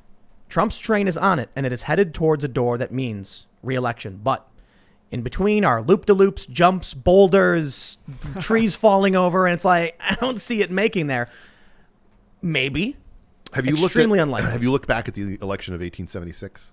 Yes. That was when they appointed a council to determine the president. It was crazy. It was absolutely crazy. But it also puts in perspective how, like, I know 1876 seems like a long time ago, but that just shows, like, our American bias. Almost 150 years. You know, like there are people who are walking around whose, like, that was their grandpa who was around, you know, during that. Like 30 presidents ago or something. Well, I was listening to the radio once, and it was a beer commercial. It was an import, and they were like, our beer is protected by the fine beer law of 1217, and I was like, wow, like the United States doesn't go back that far, you know. We are so incredibly young as a nation. Dude, I was just thinking, in order for us to have a normal conversation and just talk about this stuff, we have to have our own social network. It has to be a mesh network, so we don't have an ISP. We have to be off the banking system and have crypto only, because the banks can all shut us down. We have to have our own electricity on site and our own water supply on site, because the government can shut off our water and electricity, but just to have a normal conversation publicly. But listen, if you actually, these people, the Green New Deal types and the leftists, everything you described should be exactly what they're striving for. Get people off the grid so that they're self-sustainable. Get people. Why do we have lawns? Just grass, and then we mow the grass and we throw it in the compost. We got to grow our own food. Yeah, why don't we grow potatoes? What if you turn your front lawn into a potato field? Then you have food. You don't have to grow your own food, because you can go buy stuff with crypto. But if you can't turn your crypto into cash, fiat, because you don't have a bank, because I wonder, the Stripe or the Swift payment system has cut you out, has banned your person. Right. And if we all became more self-sufficient, that would have less of an impact on us. If we could grow our own food, if we had our own energy in our homes, just so you can talk without being censored. But do you think though that the lockdowns and everything have improved the possibility of that? Or no, it decreased. Yes. It's now you got people saying, government, why won't you give me free food? Exactly. It's like, I got a garden in my backyard. Look, I moved out to the middle of nowhere because I don't want to be forced to live under their boot. Mm-hmm. When they start locking you down, telling you can and can't go to the store, you can't go out at night, you eventually run out of the limited food you have living in the city. And then you're just sitting there saying, please, government, can I now eat? Okay, can I speak to that? So I was born in Mississippi, grew up a little bit in South Carolina, and then we moved to rural Virginia, which is actually about, an area where before the big tech boom, before all of these companies moved in, it was all rural farmland and farmland that was starting to be chopped up into suburbs, but still homes that had tons of land and the like. And living in that area, you were surrounded by two types of people. A very rural area. Basically, it was people who their families had lived there for ages. They were used to being incredibly self-sufficient. When winter came, if they were up, sort of in the Blue Ridge, they could, live up there and be fine for ages. And then you had these people who were moving there, often from California and the like, to staff these jobs at, then it was AOL and MCI WorldCom and places like that were the first ones coming in. And the differences between the kids could not have been greater in terms of expectations about life and what was self-sufficiency and things like that. And seeing the early stages of like helicopter parenting as a trend at the same time that there were families where it was like, oh yeah, the little kid, they'll just go off and they'll take care of themselves and then they'll come back. Total divide. And I feel like as a country, we're seeing that helicopter approach just completely take over. And the worry that I've had, and I've said this since this whole thing began, I had a conversation with a friend of mine who does a great podcast called The Fifth Column. And we were going back and forth, and he said, I'm worried that we're going to see revolution. We're going to see people with guns in the streets, and that they're going to be fighting and killing politicians and things and the like. And I said, my worry is they're just going to go along with all this because the American people are too docile now. They don't have that self-sufficiency gene anymore. It's been smothered. And I just think that everything that's happened since has vindicated that. I have said over and over again that Republicans will probably just roll over, put their feet up and accept it, because And I mean, they're Republican politicians. They're Oh, yes. Well, that is their business. That is their nature. Yeah. It's the frog and the scorpion. The people, the people, I think, are going to get angry. Yes. So I was we're out in the middle of nowhere, and I was talking to a guy who lives kind of a bit of ways away, but I would consider it to be relatively local because we're in the middle of nowhere. And he was, man, you could see it in his eyes, just like he's ready. He said, if Donald Trump told me, come out, bring your weapons. And I was like, dude, whoa. But Reuters ran a story saying something similar, that they interviewed Trump supporters and they said if Trump need only give the word and they'll be out with their guns. That's the regular American. And that, I mean, look, I believe it because that's what America was. America was founded by people who are like, F you government. Yeah. Right? Yeah. So did you see the whole principle that's the only thing good about that Mark Wahlberg remake of the Gambler is the speech that John Goodman gives about how America is built on the principle of F you. Yeah. You have an army. You're the biggest empire in the world. F you. Did you see we have this story, the We the People convention? Did you see this? Yes. This letter. So we have this ad. They say, we the people convention exercising extraordinary authority in defense of our vote may be required because martial law is better than civil war. They go on to talk about what Lincoln did. He ordered hundreds of northern newspapers that spoke against him to be shut down. Lincoln ordered the arrest of Ohio Congressman Clement Vallandigham for the crime of speaking out against him. Chief Justice of the U.S. Roger Taney ruled that Lincoln had violated the U.S. Constitution when he illegally suspended the writ of habeas corpus. After hearing this, Lincoln signed an arrest warrant to have the Chief Justice of the U.S. arrested. Lincoln ordered the arrest of thousands in Maryland for the crime of suspected Southern sympathies, including ordering the arrest of U.S. Congressman Henry May from Maryland. These people were arrested and held in military prisons without trial, some of them for years. And you had a war to win. And guess what? There are people who are calling for this right now. The point of this ad being taken out was to tell Trump to do it. They say we have well-funded, armed and trained Marxists and Antifa and BLM strategically positioned in our major cities, acting openly with violence to silence opposition for their anti-American agenda, attacking federal buildings with police, cowardly punching innocent people. I mean, I'm not going to read this whole thing. You know what? He won't. Let me read you the end. But I think you're right that Biden is this incompetent lackluster that for 4 years it's going to brew. And someone is going to do that. Well, the problem is just look at the reaction that was the non-reaction that we saw during the summer, which I would actually argue is the point where any of the honest polls started to be completely wrong because white people in Wisconsin who you're trying to poll on your attitude towards BLM are absolutely not going to tell you that they hate it. But the reaction from Biden was basically, come on, man. Like, come on, man! Stop setting stuff on fire. Well, to be fair, his reaction was more turning on a shot of pressure. So he's like Buchanan, this crap nobody. It's the sort of situation where I think you have these to what you were just saying. You have these things brewing and festering and getting more and more intense. And then when things start burning and the flame turns up, here's the thing: white cops have not stopped shooting unarmed black men. That will happen, within the next couple of months. Now it happens to a much lesser degree than you would think that it happens based on the media.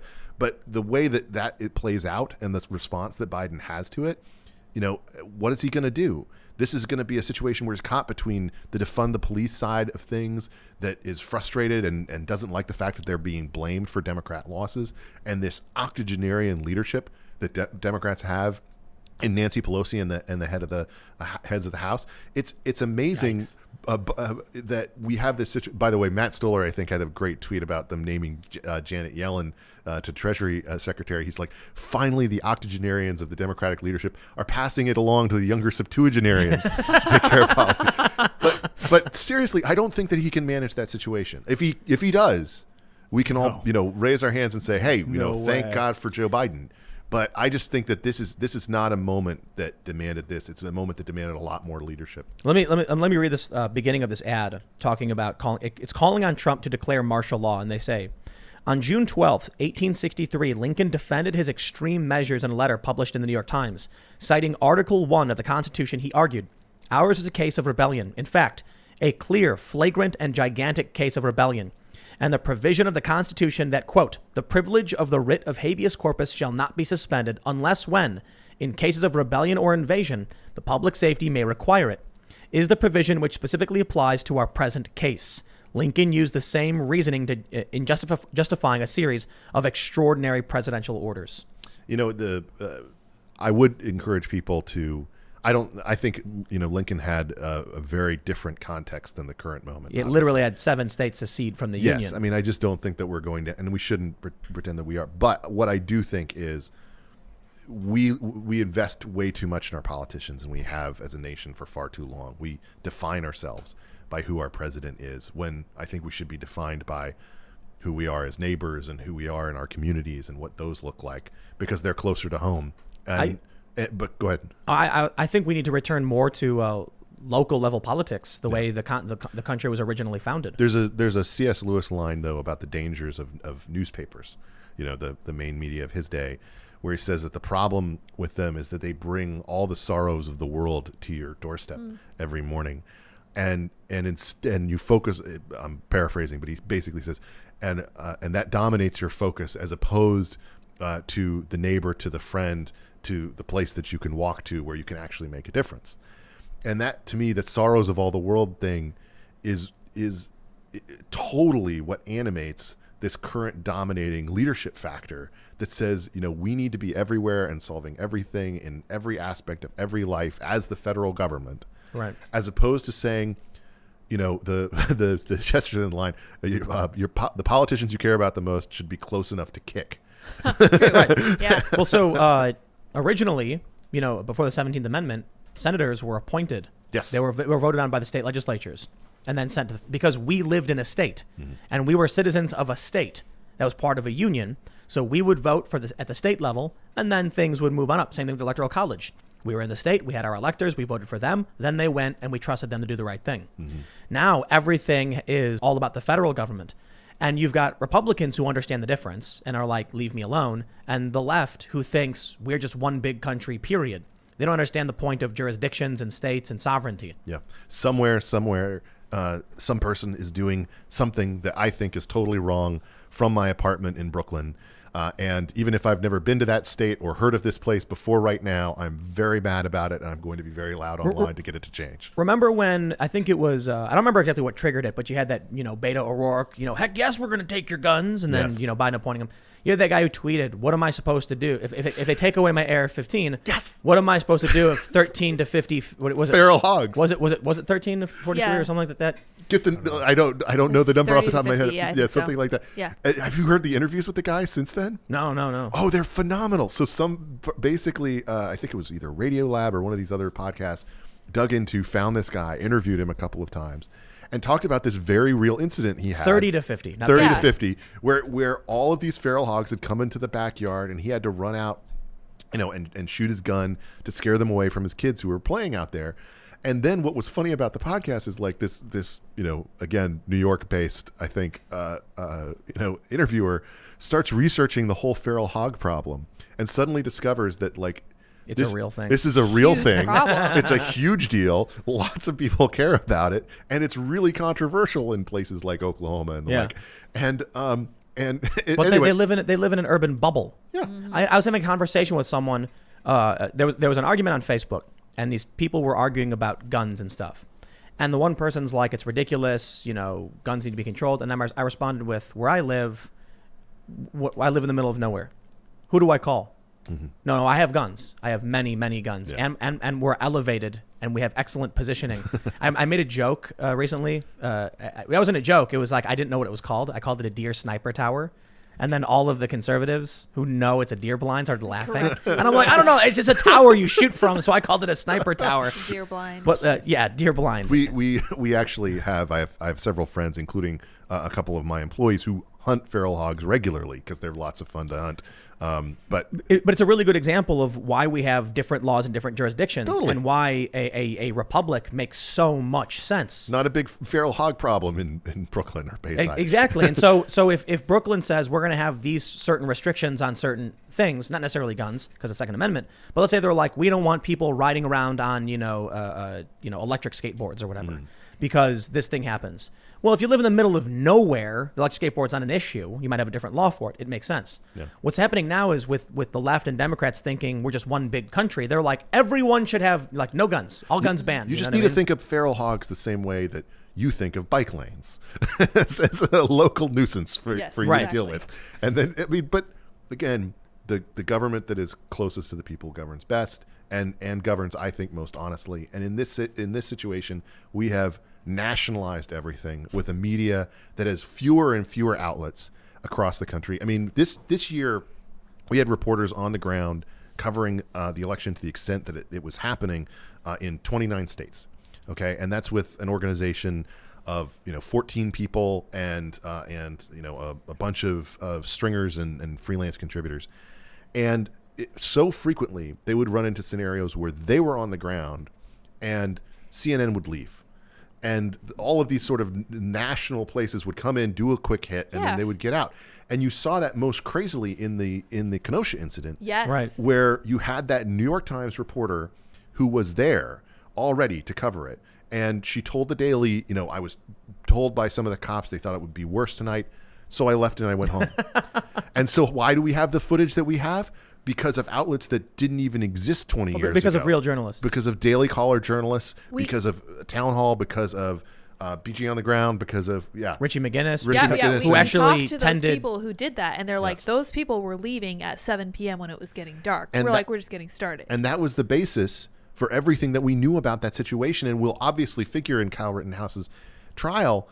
And like, that's how the New York Times fails us. That's how these entities fail us. The New York Times did one good thing when they analyzed the video feeds. That was great. Okay. But they weren't there. And what they don't tell you is that when we actually had the DC riot crew here talking about it, what we learned from not just that group, which is the Daily Caller group of journalists, but some other journalists who are on the ground too, is that in Kenosha, the rioters had set a dumpster on fire and were pushing it into a gas station. And Kyle Rittenhouse and his group were putting the fires out. Mm-hmm. And that's why he got attacked. Yeah. That's why he was chased. That's why some dude fired into the air or whatever. He turned around, returned fire. It was because they were pushing a flaming dumpster into a gas station. We had multiple witnesses on this show tell us that. New York Times doesn't talk about that. No. It's not in the mainstream narrative. And in the minds of the corporate media, and many people have obviously said this, oh yeah, no, he was like some white supremacist or something like that. And now the Daily Beast is saying, Joe Biden called for unity. They said, you want me to unify with the supporters of white supremacist Kyle Rittenhouse. And it's like, well, you're wrong. This is what I was saying before about the low information side. Yeah. They don't actually know because there's a variety of reasons. They lie. They're activists, or they just genuinely don't pay attention. Covington, the Covington kids incident is a good example. But what happens when you have people like us that are substantially better informed? Eventually, someone's going to be like, we can't just sit back and let dumb people run everything into the ground, crash the plane. Well, right? But the split that you were talking about before, you said that 2 and you said it was more. I would argue that, basically it's 2 splits that are significant population. There's a small population of elite establishment people who actually run most of the things that happen in the country consistently. And then there is a mass of people who are disaffected and who can only really be brought in by major moments that animate them to pay attention to politics, which is something that Trump was. Right. And something I would argue that coronavirus was, in a way that they were manipulated, I think, by media and by big tech to come out and vote for someone who they really didn't know or particularly care for, but were scared into doing for a lot of different reasons. Anyway, setting that aside, that disaffected group is the one that I'm worried about navigating this next period the most, because they're not the ones, as we were saying before, who know about the pronoun stuff, who know that that's going to impact their work and the future of their kids, who don't have enough engagement, and frankly, who have seen their kids be completely destroyed by this online fake form of education that is, the teachers' unions effectively forced on an entire generation of kids, and it's going to have long-ranging consequences for them. It looks like the economy, we're $27 trillion in debt now. It looks like early, the Great Depression. How many people got screwed in the Great Depression? A lot of people lost almost everything. A lot of people because lost everything. They weren't prepared for it. And if these people are just so checked out, this huge segment of people have their money in mutual funds and they're just letting a guy move their money around for them, waiting for their retirement check. Dude, if the dollar really crashes, it's the biggest debt we've ever seen, and it's just escalating. They just printed $3 trillion. Now they're talking about doing another $3 trillion. $902 billion relief package going to come out. So that bill, I mean, it is going to be such a mess. It's so hilarious to me how the most bipartisan thing that Washington does spend money. Yeah, I noticed They this. spend your money. They love to Awful. spend your money. I was on this. It was a think tank gathering. They were going down the panel of like, what do you expect to come out of the next 2 years? And I was just like, are you kidding? They're just going to spend a ton of money. That's all that's going to happen. They're not going to pass anything that fixes anything in any real way. It's just going to be money, So money, the money. fear is if these people aren't prepared and we go through another depression, another stock market crash or whatever could happen, that they go hungry and go insane. And then Don't live in a city. Start eating each other, not maybe figuratively. They start No. People don't realize. crying and freezing to death in their 10 plus million. How many people in the New York Metro? 13 million? I don't know what it is now. It's changed so much. Yeah, that's true. Well, only about 400,000 to half a million have left, according to a bunch of the different reports. But personally, I think it's more than that. In Yeah, part you're because, probably right. And I only think that's going to accelerate based on just the initial stuff that we have from Anvil, the company that does the cards that you use to go into the different buildings. It's like way lower than they expected in terms of people going into office buildings. It's like 1/5 or 1/4 of what they expected. that is technically a good thing because people don't realize what would happen if the supply chain into New York completely shattered. Oh, yeah. No food and no waste removal. right. And people would be literally eating each other. Even in a before- matter of like a week, maybe weeks or more. Even before coronavirus, I would walk out onto the street out of this, beautiful sort of apartment building, and there would be this giant pile of trash. Yeah.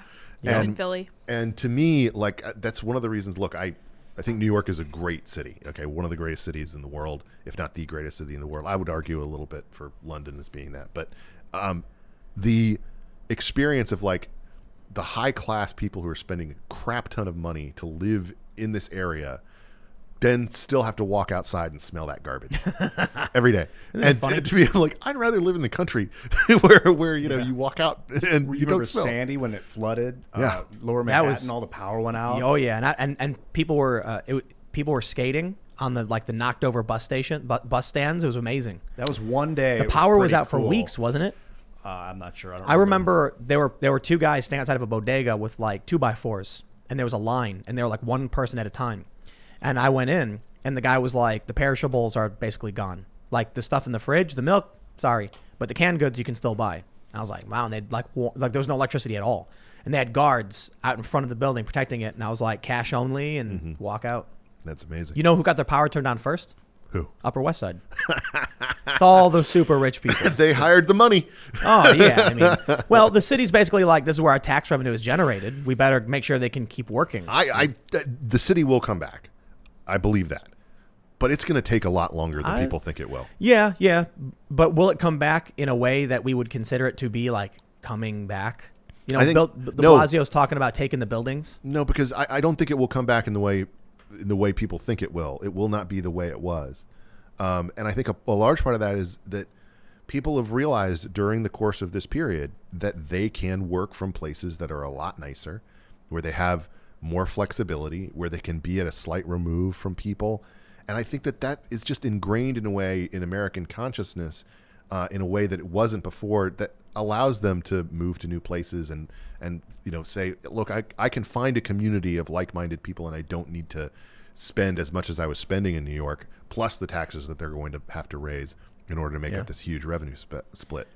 Super chats. Yes. It's about time we ask the audience what they have in mind. What up, audience? So if you are chilling, hit that like button, subscribe, hit the notification bell, and get your super chats in now. We're going to start going through them.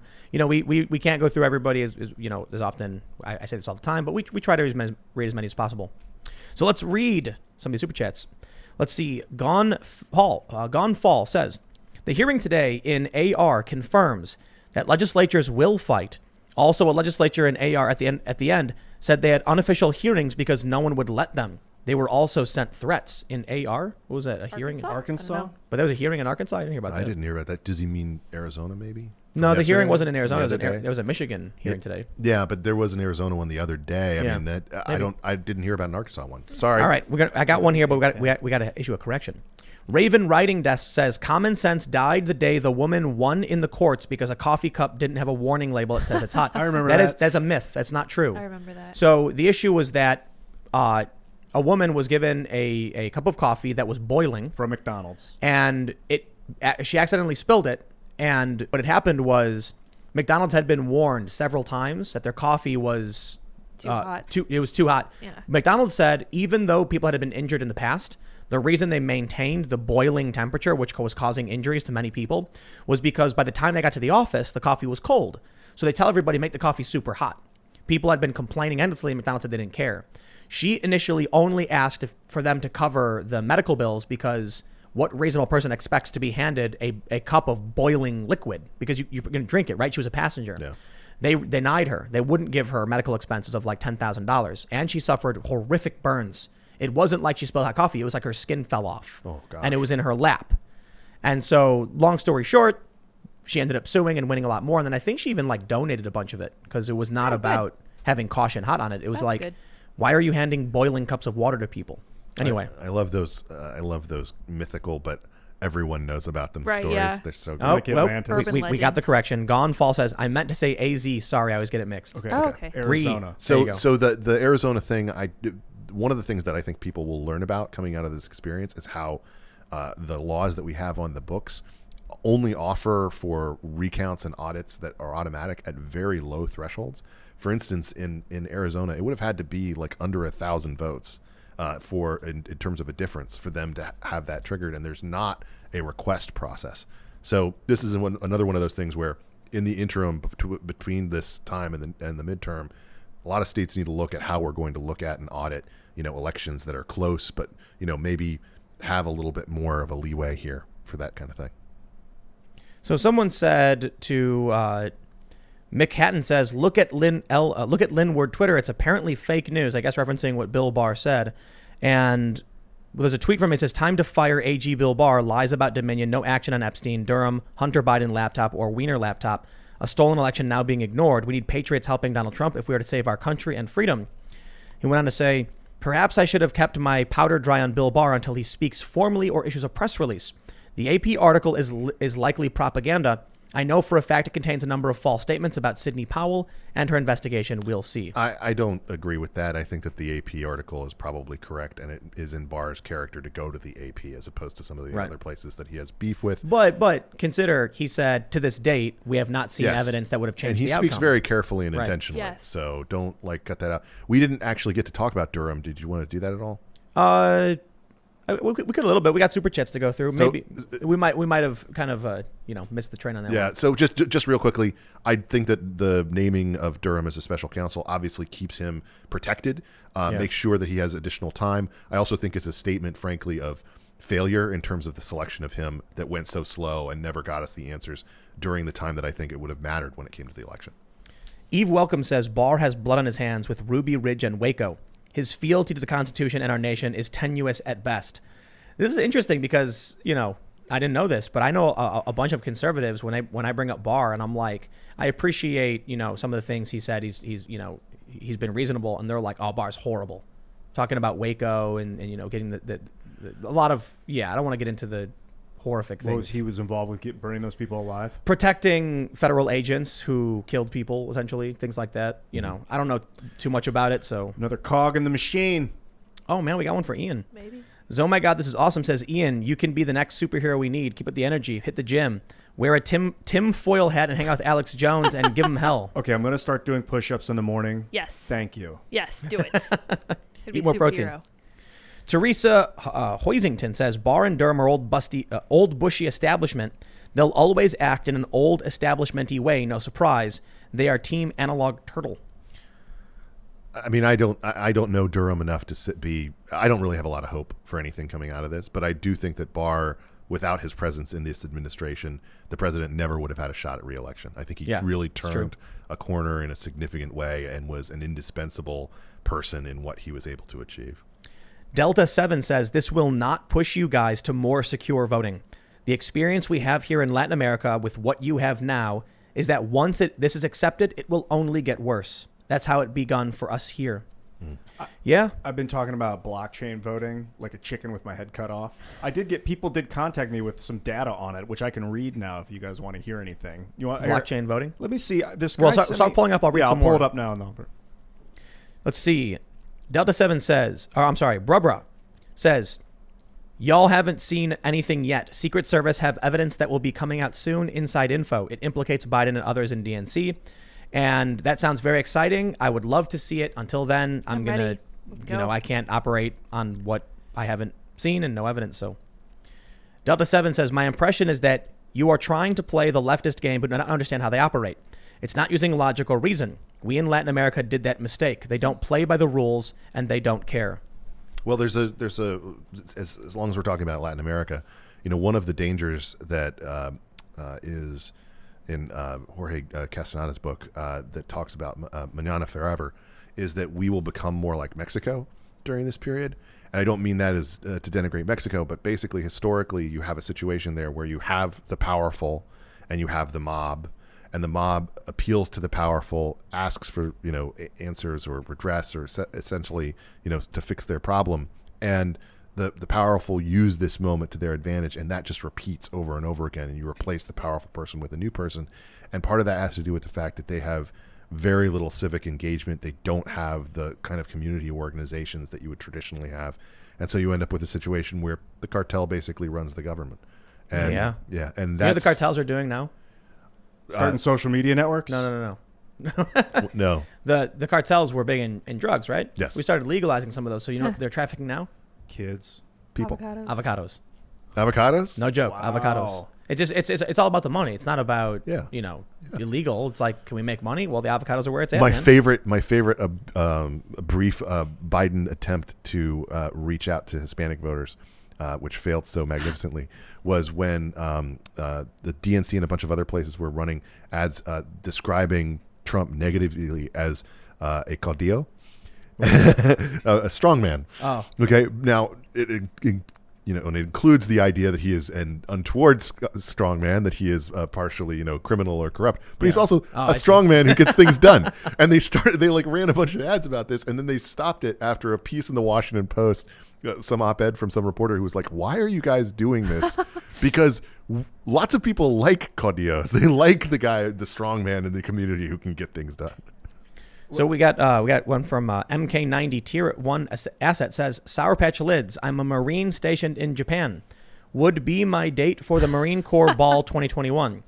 I can't assume there was a would you be, but the U isn't there. So I'll just have to leave it to you to message MK90. I appreciate the offer. Thanks for thinking of me. So let me give you some data about blockchain voting. This is something we've talked about. Wait, before we do, okay. we have a super chat that what just happened? I just had chat? it. Super duper. Oh, okay, there it is. Right. June Seth says blockchain voting makes absolutely no sense. I was the host of a very popular Bitcoin podcast. I know quite a bit about the tech. You have to be a complete nutter to pursue blockchain voting. Anyway, you were saying, Ian? Okay, so let me pursue blockchain voting for a moment, Tim. It is a real super chat. This was sent to me from someone on Minds named Chris in Iowa, and it's a pretty interesting explanation of how we could use blockchain with our voting system and keep it legit. It reads as follows. At printing time on each ballot, blockchain is created and burned into the ballot. This would uniquely identify the individual ballot, who printed it, and who authorized its printing. At the voting precinct, when a voter arrives to vote, the election worker places the ballot into a burner again, which burns another entry into the blockchain, this time identifying the precinct where it was issued and the worker that issued it. The voter completes the ballot and then takes it to a third station where it's scanned, and the voter has a chance to review the conclusions on the scan. If they dispute the ballot, they can take it back to the workers who then burn a spoiled ballot entry into the blockchain. If they accept it, the scan of the ballot, then they insert their driver's license or voting ID, which needs to have its own anonymous private key. A final blockchain entry is burned in using the tabulating machine's identity. The voter's anonymous public key and the results that the tabulating. Okay, so at the final blockchain entry is burned in using the tabulating machine's identity, the voter's anonymous public key, and the results that the tabulating machine came to. Let me stop you right there. Let me finish it because it's almost done. Well, but this is really esoteric. Okay. It's going to be hard the to... paper, well, just so it's logged, we can watch it, listen to it again if you have questions and you want to listen to it again. The paper ballot is then stored as normal. So there's 3 blockchain things that'll be marked. The ballots are still mostly anonymous, but the entire history of the ballot, creation, issuancing, scan, is burned into the ballot. So what you're saying is you want in-person paper ballots with voter ID laws. Yeah, with a blockchain. Great. Let's do hard paper ballots that must be done in person, and you got to present your ID, and not only present, you got to scan it into a machine that verifies on the blockchain. I am down. That is blockchain voting. That sounds good. Wonderful. I agree. Right? You agree? As long as we can actually still, I mean, there's still districts where we haven't finished counts. I know. California and New York. I mean, it's just embarrassing. Yeah. You know, I mean, come on. Are we the leaders of the free world or not? How can we not? No, we're not. We're not. China is, by the way, because really they're totalitarian, muscling the global economy. I mean, you saw, I'm sure, this story the other day. Nike, Coca-Cola, and Apple lobbying against this bill that bans products produced with slave labor from China. Fascinating. In the New York Times, by Yeah. the way, they wrote this. I want the United States to be the leaders of the world. Sorry to interrupt. Well, it's And good. We could be. We got our heads up. I think our politicians, I think we have no leaders. You can probably count on one hand the politicians we have in Washington who are actual leaders. I think you're right about that, but I also think there's an additional problem, which is that we have incentivized politicians to become basically hype men for their side of the party. They're influencers. They're influencers. That's They're, it. Exactly. AOC is the perfect example of this. Exactly. And it's not about actually getting anything done. And I think, unfortunately, we have reached a point in politics where anybody who actually is a leader in their community, a significant person in their neighborhood, the kind of people who used to be able to rise up through the ranks, we've totally disincentivized it by destroying everybody's family, tearing them up, engaged in the worst kind of identity and personal destruction that I think we've seen in our history. And look, you can compare it back to the founders being nasty to each other in newspapers, but it really doesn't compare to the level of just animus and destruction that can be directed at people today. I wouldn't say I would absolutely say what we are experiencing with this is not Trump's fault. Trump is a symptom of whatever this is, not the cause of it. But I do believe the future of politics is going to be, you can actually just see it by going to Ocasio-Cortez's Twitter account. It's clapbacks. It's meaningless, mindless, 280 character clapbacks with it's Nancy Pelosi tearing up the speech. Exactly. Yes. So, but that's kind of an analog, old school. What generation? She's 80 now, isn't she? Yeah. So what generation? Is she silent generation? Yeah. Oh my jeez. But it's going to be like this. AOC. Did you see that thing she did with the painting where it was like the Green New Deal future? And she was like, and the kids were all excited about being in Congress. That's not what it's going to be like. It's going to be like exactly what you were doing with your silly tweets where you're like, a Republican came in today and I was like, bro, I beat you on Among Us. You ain't got nothing. You were the imposter. Dude, you didn't beat me. You were talking about, I had 400,000 concurrents, and people are going to vote for it. Mm-hmm. They're going to be like, I'm voting for AOC because she won. It's going to whittle down. What's funny is that it's almost like Idiocracy, but what Idiocracy didn't get right was social media. So Mike Judge has been ahead of the curve at every single point in his creation. You know that in Idiocracy, Camacho was a wrestler, right? Yes. Trump's in the WWE Hall of Fame. Yeah. We're there, baby. And it's going to be just literal social media, live streams and clapbacks, no policy. Nothing will make sense. They'll pass bills that are meaningless. It's the Green New Deal to help the environment, but it's loaded with critical race theory socialist policy. It doesn't have to be like that, though. Doesn't have to be, but that's where people... Listen, man, look at how... people have formed echo chambers on social media. How it's remarkable how people don't know things and I got to say it's predominantly a failure of the left because the right knows the left is thinking, the left doesn't know what the right is thinking. Yeah. But man, it's like I'll tell you a funny thing happened. Sticks Hammer. He's a great YouTuber. Are you familiar with Sticks? Yeah, I love Libertarian. That guy, man. He made a meme. It was really funny, and it was like he makes these paintbrush memes that are funny, and it's a guy who's got a sickle and hammer or something. He says, "I'm just a social democrat, not a socialist, but hey, you check out this really great books, Karl Marx and stuff, and communism is great and all that." So another YouTuber tweeted, "So true," and a bunch of exclamation points. And I responded with, so you admit it. Clearly a joke. To any reasonable thinking human being, I don't really think her snarky response to Styx was literally her being like, I'm a communist. Yeah. But all of the responses from these lefty socialist types were like, I can't believe it. You really think she's confessing? Oh my God. These people have like limited ability to think critically. There's no tone in text. It's not just that, but make it's up like their own tone. There were a few people who were like, guys, please stop. He's clearly not serious. That's like, it's a meme. It's everyone's joking, having a good time. No, the point is, when you make a joke that's that dry, too much and people text. don't but get listen. It's not so much to say that they were all dumb, but that they wanted the snapback fight. They wanted the political issue to be like, oh yeah, well we're gonna come at you because my side versus your side. When I was literally just making a snarky, dry joke. Rail when I make YouTube videos in like 2007. I was like, dude, text is gonna be our downfall as humanity. If we keep texting each other, people leaving these text comments, I'd be like, dude, speak to me with your voice. Yeah. Use your intonation Use your so words. I can understand you. And that's where we're at. We're at people with these text storms, and you're creating your own tone on what they wrote, and so there's all this miscommunication. Mm-hmm. Yeah. So I said this a while ago. Like, you got to learn from Michael Malice, man. The guy's a genius. He just kind of rolls with it, and he tweets things, and when people clearly don't get it, he just goes with it. It's hilarious. So I just tweet stuff, and I just don't care anymore. Mm-hmm. These people, look. It's better when you don't care. I have to actually put disclaimer, this is a joke, on some tweets. And there was one I tweeted about the election. It was on November 3rd at like midnight. We got these two, districts of like 10 and 20 people. And they went for, like, together they were for Trump by like 6 votes, but that was, the majority. And so I tweeted, that's it. I'm projecting Trump to be the winner with 0.000000013. Reporting, we can now, calmly project Trump is the winner. Congratulations. Okay, Antifa, you can start rioting now. And people were like, whoa, dude, like, you're going to get banned. And I'm like, come on. Like, that was such a ridiculous tweet. You actually think I didn't get banned or anything for it? I guess the people at Twitter, the moderators, were like, okay, that one's like ridiculous enough for us to recognize he's not seriously.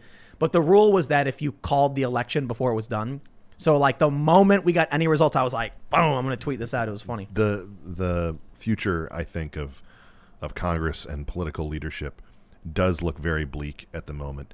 But one thing that I will say that I'm hopeful about is we're reaching the point where the octogenarians and the septuagenarians have to leave the room. Septuagenarians. And that to me is a good sign, just because I think, the degree to which people who are, let's just say, under 50 have more of a role at this point. Some of those younger Gen Xers, some of the older millennials start being in the committee rooms and being able to see through like big text BS without having to have it explained to them by a much younger aide. I think that does have the potential to make a difference, but we got to get beyond this moment where they're just meme makers and hype men. Do you support term limits? We got to do more super chats. Yeah. Congressional term limits? So I am opposed to them because I think people should kind of have to be able to move people out. But I do think that we actually should consider age limits maybe for some of our offices. I and feel also the opposite. And I think that the problem too with term limits is I would like to see them more as enacted within the body. So one of the reasons that the Democratic Party representation in the House is so much older than the Republicans is that Republicans several years ago adopted term limits for how long you could be the chairman of a committee. Interesting. So what that did was, if you are about to age out and you're no longer going to be the chairman of a committee, why would you stick around and like be just one of the other members? And so lots of the older members retired. The difference with the Democrats is they never got rid of that. And so you have all these older people who are the chairman of committees, people like Jerry Nadler still hanging around, when they really ought to have been replaced by. And it's why, frankly, they had a bunch of people who were like in their 40s and 50s leave to go run for Senate or run for governor over the past several years. Right on. We got 78.26 says, hi, Tim, could your band please do a cover version of the song Lydia Purple by the Collectors or Lydia by Marty Ballin? I bet that it would be awesome. All right. Great suggestions. I like those. Jeffrey Paris says, this new trans issue is like the concept of ancient Roman adoption. Julius Caesar adopted Octavian. The law stated that once adopted, you were a new entity entirely. Anyone who referenced your old identity could be arrested and executed. Interesting. Whoa. Wow. History repeats itself. Crazy. Let's see what we got here. William Shellman says, hey, Tim, I live in Germantown, Wisconsin, and there is a protest outside the house of the Wauwatosa police chief. There are no reporters at all.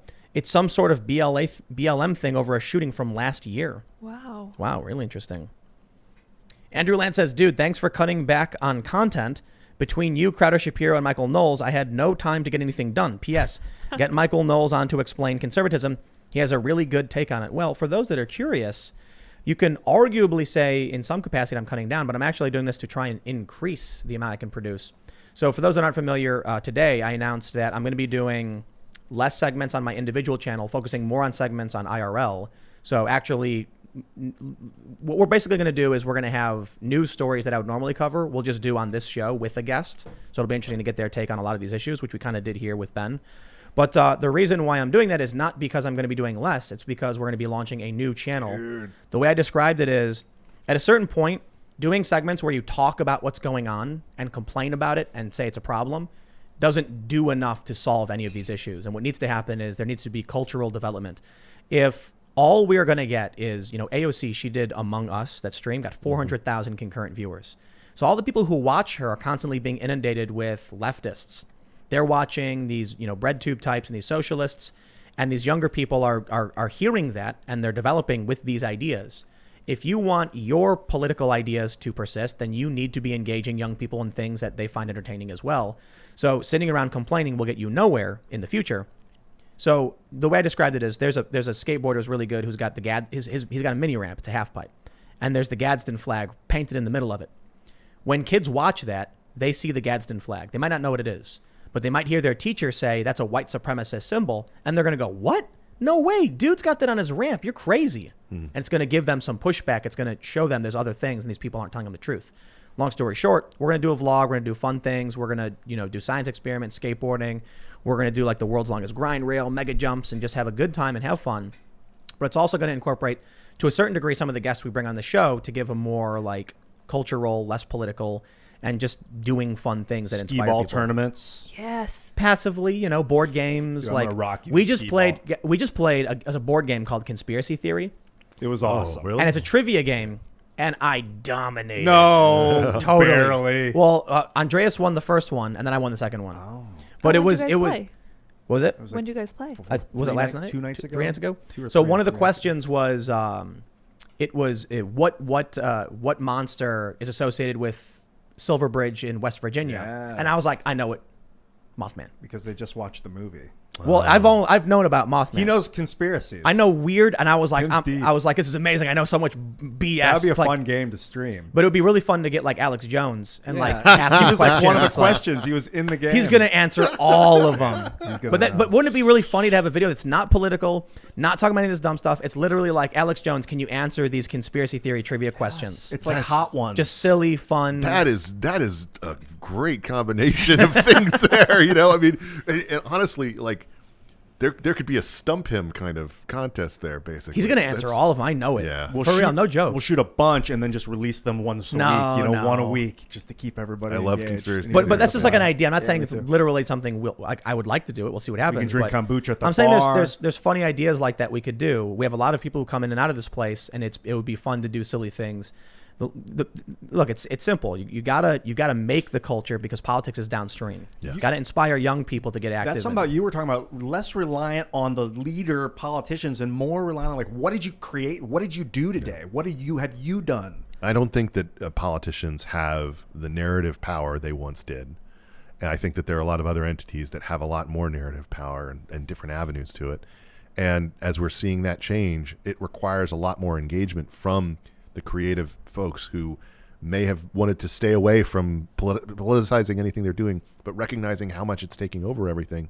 I think we have to step forward and see those folks really get an opportunity to tell the stories they want to tell that are fascinating and amazing often and inform us in so many different ways. There's so many people who came to their views about politics from reading science fiction, and reading, Heinlein and things like that and taking away different aspects of it. I think right now we have to recognize that that's way more important than who's in charge of different entities when it comes to federal government. We're going to be doing events. We're going to be doing frequent events. I don't know how, with COVID lockdowns getting more and more strict, we'll see how things play out. But we're going to do events. We've got this cool clubhouse thing we're building. It's a skate park. We're doing construction in the back, and we're going to start a brand, and we're going to sell merch. And very much so, the idea is to be fun, family friendly, but very individualist, healthy, masculine. I don't want to say conservative. I just want to be like, self-reliant, kind of promote these ideas. Healthy, feminine. Absolutely healthy, feminine. All these things that are kind of getting washed away because we have this very unhealthy mainstream celebrity apparatus where they only go in one direction. There's got to be someone who's going to be like, nah. Look, I'll put it this way. I know a bunch of pro skateboarders.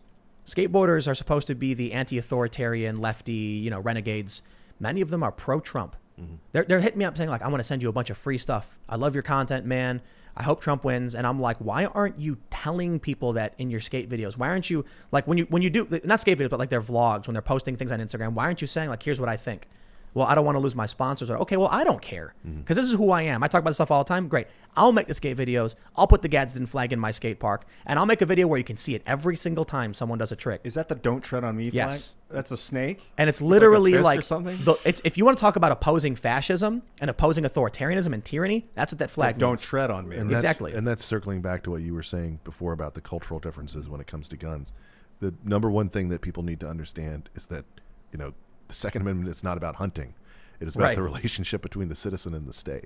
But it's. I think the founding fathers were a little bit even more broad than that. Yeah. It wasn't just the citizens and the state. It was the citizens and with the state and the Native Americans. Yeah. Exactly. There were instances where, when like in the Revolutionary, you ever see the movie The Patriot with Mel Gibson? Of course. Amazing movie. It really is. But militia was forming the famous thing was in the end, they're like militia was forming the center. Yeah.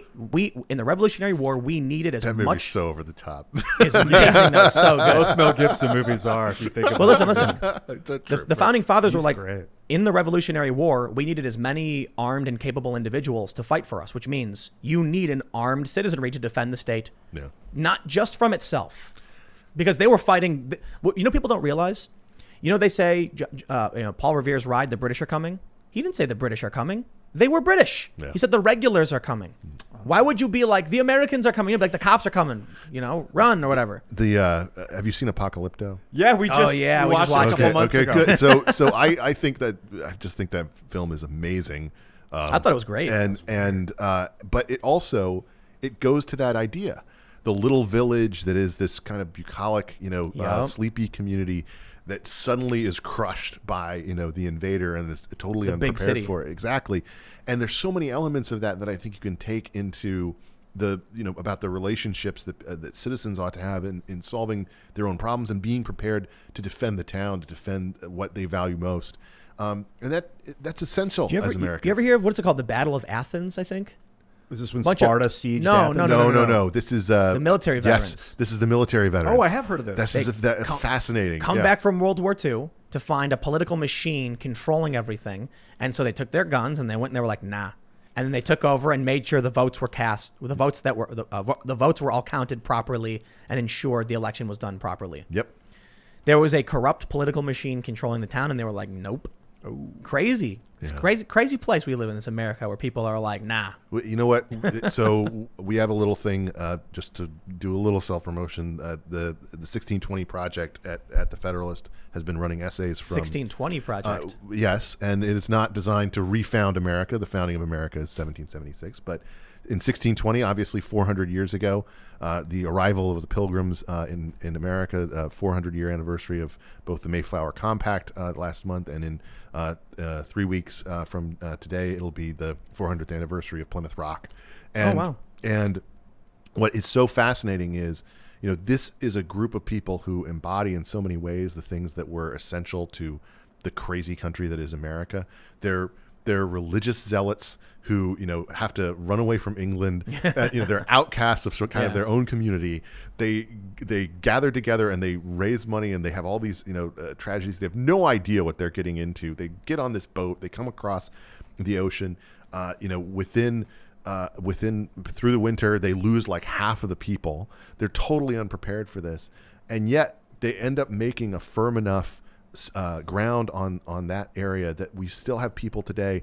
There are hundreds and hundreds of thousands of people, even millions, some claim, who are descended directly from the people who came over on that boat. And you have to have this combination of like courage and commitment and crazy. Yeah, I'm going to go on a boat for 3 months where people are going to die on the way there. These are the Martian colonists, man. It's going to be another generation of. You know what's really crazy? A lot of people really got to learn American history. We went through, I think, several presidents before we actually got a constitution. Yeah. So we had the Articles of Confederation for a long time, and the states didn't cooperate, didn't pay taxes. There was constant bickering and fighting. And when they passed the Constitution, I was reading about this just recently. They decided we're going to do a 2/3 ratification. If the states that, these other states that don't approve of this, they don't have to abide by it. But once they do, we got it. We're done. And that was basically how they were able to get a constitution when the states didn't work with each other. The Federalist Papers were making the case for that constitution, and designed to be able to convince people that this was the right thing. But it was the anti-federalists that got the Bill of Rights. Yes. They were like, we don't trust you. Hamilton didn't want a Bill of Rights. He thought it was unnecessary. He also thought it would restrict government too much. And the arguments of the anti-federalists, including Patrick Henry, were convincing enough to the people that, no, we need to put some things in place that actually restrain government from invading all these areas of life. And boy, were they right. Yeah, man. Not a day goes by. The Constitution is shielding us, and people don't realize we have to seriously. When people swear an oath to the Constitution, it's just a piece of paper, they say, but it is a piece of paper that is a gigantic golden mithril shield protecting us from so much evil and tyranny. These people who want to lock down everything in defiance of science while they go out and party, they're getting away with it in many circumstances. And it's only after the fact, after the courts, that the Supreme Court says, well, the Constitution. But you look at countries in Europe, you look at what's going on with the EU, and there's riots because they're like, stay in your home, you can't leave no matter what. The cops, they swear an oath to nothing. The cops are like, I don't care, the state says you get arrested. You see that video of the woman in Spain getting tased because she brought her grandma or whatever to the hospital for mental illness? They tase her because they have no oath to anything but themselves and their job. Here, you have a constitution to contend with and people who believe in it. Yeah. It's not a perfect shield because they can go around it and try and they can violate the Constitution. But like you were saying earlier, a lot of these rule changes to the elections, a lot of things they've done will be found to be unconstitutional. Absolutely. I love that piece of paper, huh? Let's read some more super chats because we're going a little late on this one. Jacob Bailey says, only 19 bellwether counties have been 100% accurate in choosing the president since 1980. Donald Trump won 18 of those 19 counties in 2020, plus the 3 bellwether states, which is Iowa, Ohio, and Florida. Trump won those as well. A lot of people, hard to believe Biden won with all of these things. There was a really good comment I saw. I can't remember who was it from. They said, if there was no widespread voter fraud shifting the results and costing Trump the election, then why is it that all of the discrepancies hurt Donald Trump and helped Joe Biden? Well, I don't think that we can necessarily say that that's true just because the Biden campaign is not looking for discrepancies that help Donald Trump. But I will say that there are a lot of weird ahistorical elements to this. The recounts in Georgia, we've never seen a recount margin that large for Trump. It was just, again, the people who just say you can't question this, those are the ones who just disgust me because it's just so ridiculous. The stuff that Matt Brainerd's been uncovering is like, well, I don't know. Again, I don't know. I don't know if any of that is provable. But what I will say is, questioning the idea that it's destroying democracy. To say, hey, some weird stuff happened here, we should probably look into it, is absurd. That's protecting democracy. That's the opposite of what you're talking about here. That's making sure that, every vote counts, every vote is equal. My vote for, Zaphod Beeblebrox is just as valuable as a vote for Joe Biden, and it deserves to be counted. Like, it's like when you're playing a game with your friend and something happens and you're like, oh, I lost, and then you give them the win. If they didn't see that you lost, but you still tell them I lost, you won. Maybe it's just because it's not a game to these people. We got a good one. Archimedes says, Tim, if you think the Battle of Athens is good, why are you weary of Trump possibly doing the same, ensuring the votes are done correctly? There's a big difference between Trump declaring martial law and then holding a new election. That's what people are calling for. What they're saying here is we need a new, clean federal election. That's going to be civil war. Yeah. Like they say this guy put out this ad saying to avoid civil war, declare martial law. I'm like, no, that would be literally Trump igniting civil war. Yeah. The Battle of Athens was a small town. The problem is, and the difficulty is scale. But I will say, I want Trump to fight tooth and nail to the bitter end, and I want a clean investigation. I want everything to be gone. I want to go through with a fine tooth comb and figure out if there was. We know that there is evidence of fraud. We know, according to Matt Brainerd, there is evidence of widespread fraud. I'm not saying definitive proof. I'm saying evidence, signs or indications that a thing occurred. That needs to be investigated. It absolutely has to be. Now, I don't know what Trump can do, and I don't think martial law and declaring a new election is the right thing to do, because that would just be civil war. But I was going to bring this up before. Let me ask you. If it's true that some group cheated and all of these widespread anomalies actually are widespread voter fraud to steal the election from the American people, should then Trump stop it by declaring martial law? I just think that we would be in an unprecedented situation if that was something that was provable. But how would you know? That's the issue, right? I don't think that. See, that's the problem. I don't know that we have an entity set up to find that out, and I think that we've discovered an aspect of our voting process that leaves us vulnerable to that sort of situation. Hypothetically, evidence dropped, or you saw evidence, you knew for a fact that widespread voter fraud, a centralized plan, a group behind it was going to steal the election, and most people don't care because they support Biden. Do you think Trump should declare martial law? I don't think that martial law is the way to go there, only because I think it will set fire to tinder and turn into a civil war. But I do think there would be other guardrails that would come into place there that would have to adjudicate this. If something like that came out, the Supreme Court would have a route to basically going before them. And I think additionally, you would have a situation where in a very closely divided Congress, there are a number of things that they could do, including in the Senate, I think, calling for a federal-based look at recounts within the system, which is actually something that has happened before, albeit in a Senate context, like Senate looking at Senate races where they actually sent the ballots to Washington to have a full recount there because they didn't trust the state officials. They've already destroyed envelopes, though. And so the issue the problem is the problem is that the ballots are in there already. The place to stop this. The place to stop this was before they got in there, because once they get in there, it's so hard to remove them. But when they tried to sue, they said no injury in fact. Yeah. Nothing's happened yet. You can't sue. There's nothing. No harm has been done to anybody. You wait till so here's what happens with Sean Parnell. Wait till we do the harm. Hold on. No. Yes, that's how it works. Yes. So with Sean Parnell and he has this lawsuit about the constitutionality of mail-in voting. Many people are saying if they would have voted beforehand, then the courts would have said there's no injury in fact. I mean, there's no harm has come to you. You have no grounds to bring this lawsuit. You have no standing. Because they waited till afterwards, they say you're too late. You should have sued sooner. Now, in Sean Parnell's instance, he said, I didn't know. We all assumed that this law was constitutional, and then it was only now that we're just finding out. They were going to actually try to amend the Constitution and stopped. Meaning, this is my opinion. I think they knew it was unconstitutional. And they said, stop trying to amend the Constitution, just ram it through. Mm-hmm. So here we are now with people suing, saying, hey, wait a minute. And the Supreme Court of Pennsylvania shot it down, not on its merits, because it was too late, meaning it's very likely unconstitutional. That means, what do you think is going to happen? If Joe Biden, and he wins partly because of Pennsylvania, in a month from now, they say, oh, yeah, by the way, Pennsylvania's election, Joe Biden, it was all unconstitutional. Should not have been allowed at all. Do you think Trump supporters are going to be like, oh, rats, we'll try better next time? Or do you think they're going to be like screaming and angry and demanding something be done? Judges are politicians too, I will remind you. They absolutely are. And Trump still has Twitter. That's the thing. Trump's got 4 years that he can just command people to go do something, and they will. Sauron says, once the electors choose Biden, it won't matter if the votes of the people were fraudulent. Unfortunately, legally, he would be president once the electors cast their ballots. Incorrect, good sir. That is not true. He's not president until he's inaugurated. He would be president-elect after January 6th, when Congress holds a joint session to count the electoral votes, at which point anybody can raise objections. By the way, did you go back ever and look at the objections that were raised after last time around when the Democrats tried to pull that? Oh, they were nuts. They were absolutely insane. And Biden was actually he's in the chair, just like Pence will be this time, to adjudicate these. And he had, a script that he was reading off.